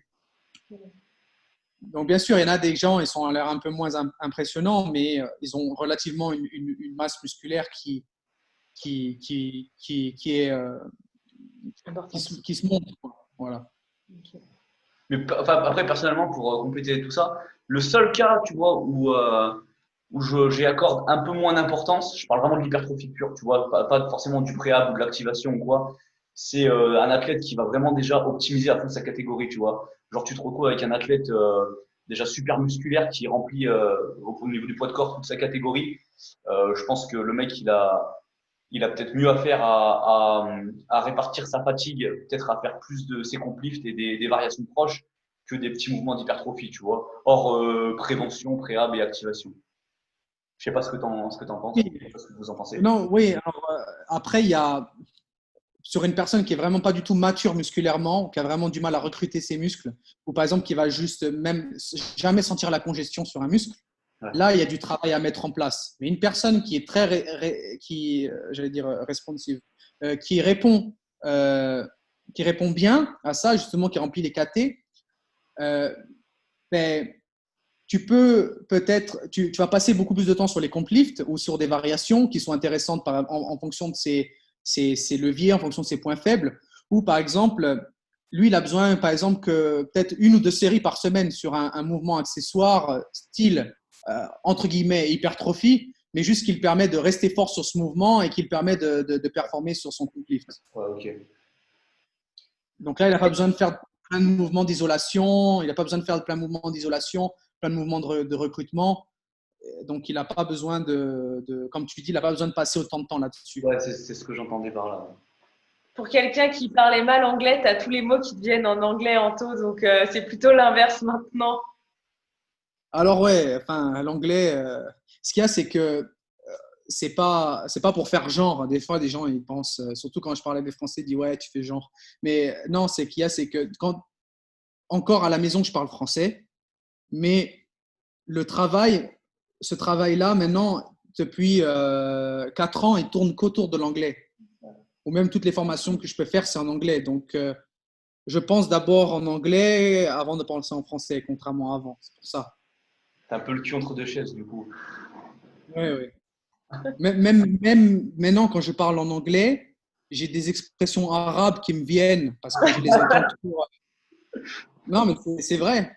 Tu vois, ici, ils disent toujours, tu vois, les Anglais, ils disent you know what I mean quand ils te parlent. Dire, tu vois ce que je veux dire. Ouais. Eh bien, ici, ils disent yani pour dire ça.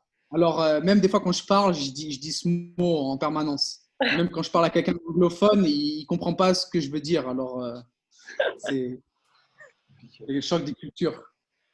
C'est un homme du monde entier. Tu as tellement bougé que maintenant, tu as des expressions d'un peu partout. Sans oublier tes racines corses. Bon, du Ouais. coup, on arrive à la fin de ce podcast. On te remercie pour ta présence, Anto, et ton intérêt pour le podcast. Pour les gens qui nous écoutent, où est-ce qu'ils peuvent te trouver sur les réseaux sociaux et est-ce que tu as un site internet ou quoi? Alors, non, je n'ai pas de site internet. D'abord, merci beaucoup de m'avoir invité. C'était un plaisir. J'apprécie beaucoup ce que vous faites pour la force en France et je trouve que vous faites du très bon travail. Donc ça, je voulais le dire aussi au podcast. Merci à Merci toi. beaucoup.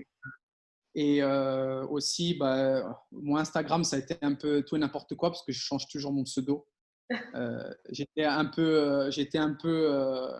toujours eu tendance à vouloir me mettre un peu à l'écart. Donc là, avec le sport conditioning, bon, on fait les comment dire, les Zooms. Donc aussi, avec plaisir, bientôt, on pourra aussi te faire intervenir, Flo. Donc là, devenir un peu plus visible, même si dernièrement, ma visibilité m'a pas apporté que des personnes qui m'ont fait des bons commentaires. Mais bon. Mais voilà. Tu attires quand on attire le mauvais en général, c'est que tu suscites l'intérêt. Donc c'est plutôt Ouais. tu dois le voir dans ce sens-là. Donc, ouais, sur Corsican Strength Coach, voilà, sur Instagram. Bon, je partage malheureusement pas assez, mais ça va venir parce qu'ici, on est confiné encore pendant 2 mois. Ok. Donc, Ah ouais. donc j'ai pas vraiment de contenu à partager ni à mettre en avant.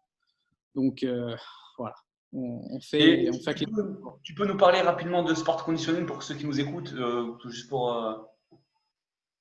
Donc, sport conditioning, c'est Frédéric Marcerou, qui est préparateur physique de l'Union Bordeaux-Bègles et voilà, qui a beaucoup inspiré je crois aussi même Victoria, qui m'a beaucoup inspiré dans le métier de préparateur physique.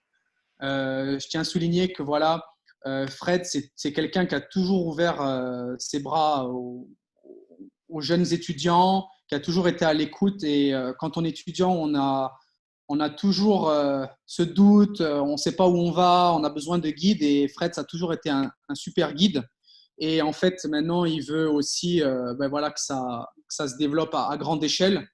Donc, c'est-à-dire créer du contenu, faire intervenir des professionnels qui ont du succès dans leur domaine.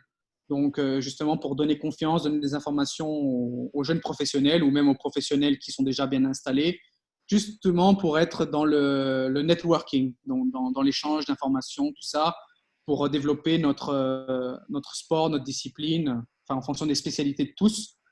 Donc voilà, une fois par mois, il y aura un strength club. Après, il y a aussi du tennis conditioning, rugby conditioning, tous les sports. Et donc plein de sujets intéressants qui sont rediffusés après sur YouTube, comme vous faites. Donc les personnes peuvent venir en live sur le Zoom, contrairement au thème du podcast, mais ils peuvent aussi retrouver sur YouTube. Ok, ça marche. Je peux confirmer que Fred, c'est une des rares personnes en France à être très ouvert et à donner énormément. Il y a peu de personnes en France il y a beaucoup de personnes qui ont beaucoup de compétences, mais qui font beaucoup de rétention d'informations, qui gardent. Et Fred, il donne énormément. Vraiment, il partage ce qu'il a et il a eu une petite part dans mon parcours. On va dire que je suis aussi là où je suis aujourd'hui suite à quelques discussions avec Fred qui m'ont aidé à prendre un certain chemin plutôt qu'un autre. Donc, Fred, si tu écoutes, je te remercie. Ouais, clin d'œil à Fred. Ouais, super. Donc, du coup, pour conclure ce podcast, donc, si vous voulez du coaching en powerlifting, vous pouvez retrouver Anto sur son Instagram, Corsican Strength Coach. Si vous voulez du contenu sur la prépa physique et la force, vous pouvez aussi aller sur le YouTube de Sport Conditioning, voir ce qu'ils font.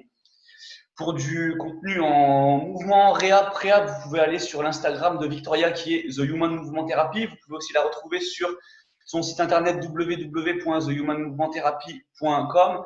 Elle partage pas mal d'articles dessus. Également pour tout ce qui a trait au powerlifting, vous pouvez me retrouver sur mon compte Instagram flow.blnc et mon site internet www.relentlessstrengthsystem.com et sur ce, on vous dit à la prochaine et on vous remercie d'avoir écouté ce podcast jusqu'au bout. Merci beaucoup Anto, à toi pour ton temps et ta présence. Merci à vous, c'était super. Merci à tous. Puis à la prochaine. Ciao. Ciao, ciao. The Strength Way Podcast. Relentless Strength Systems and the Human Movement Therapy.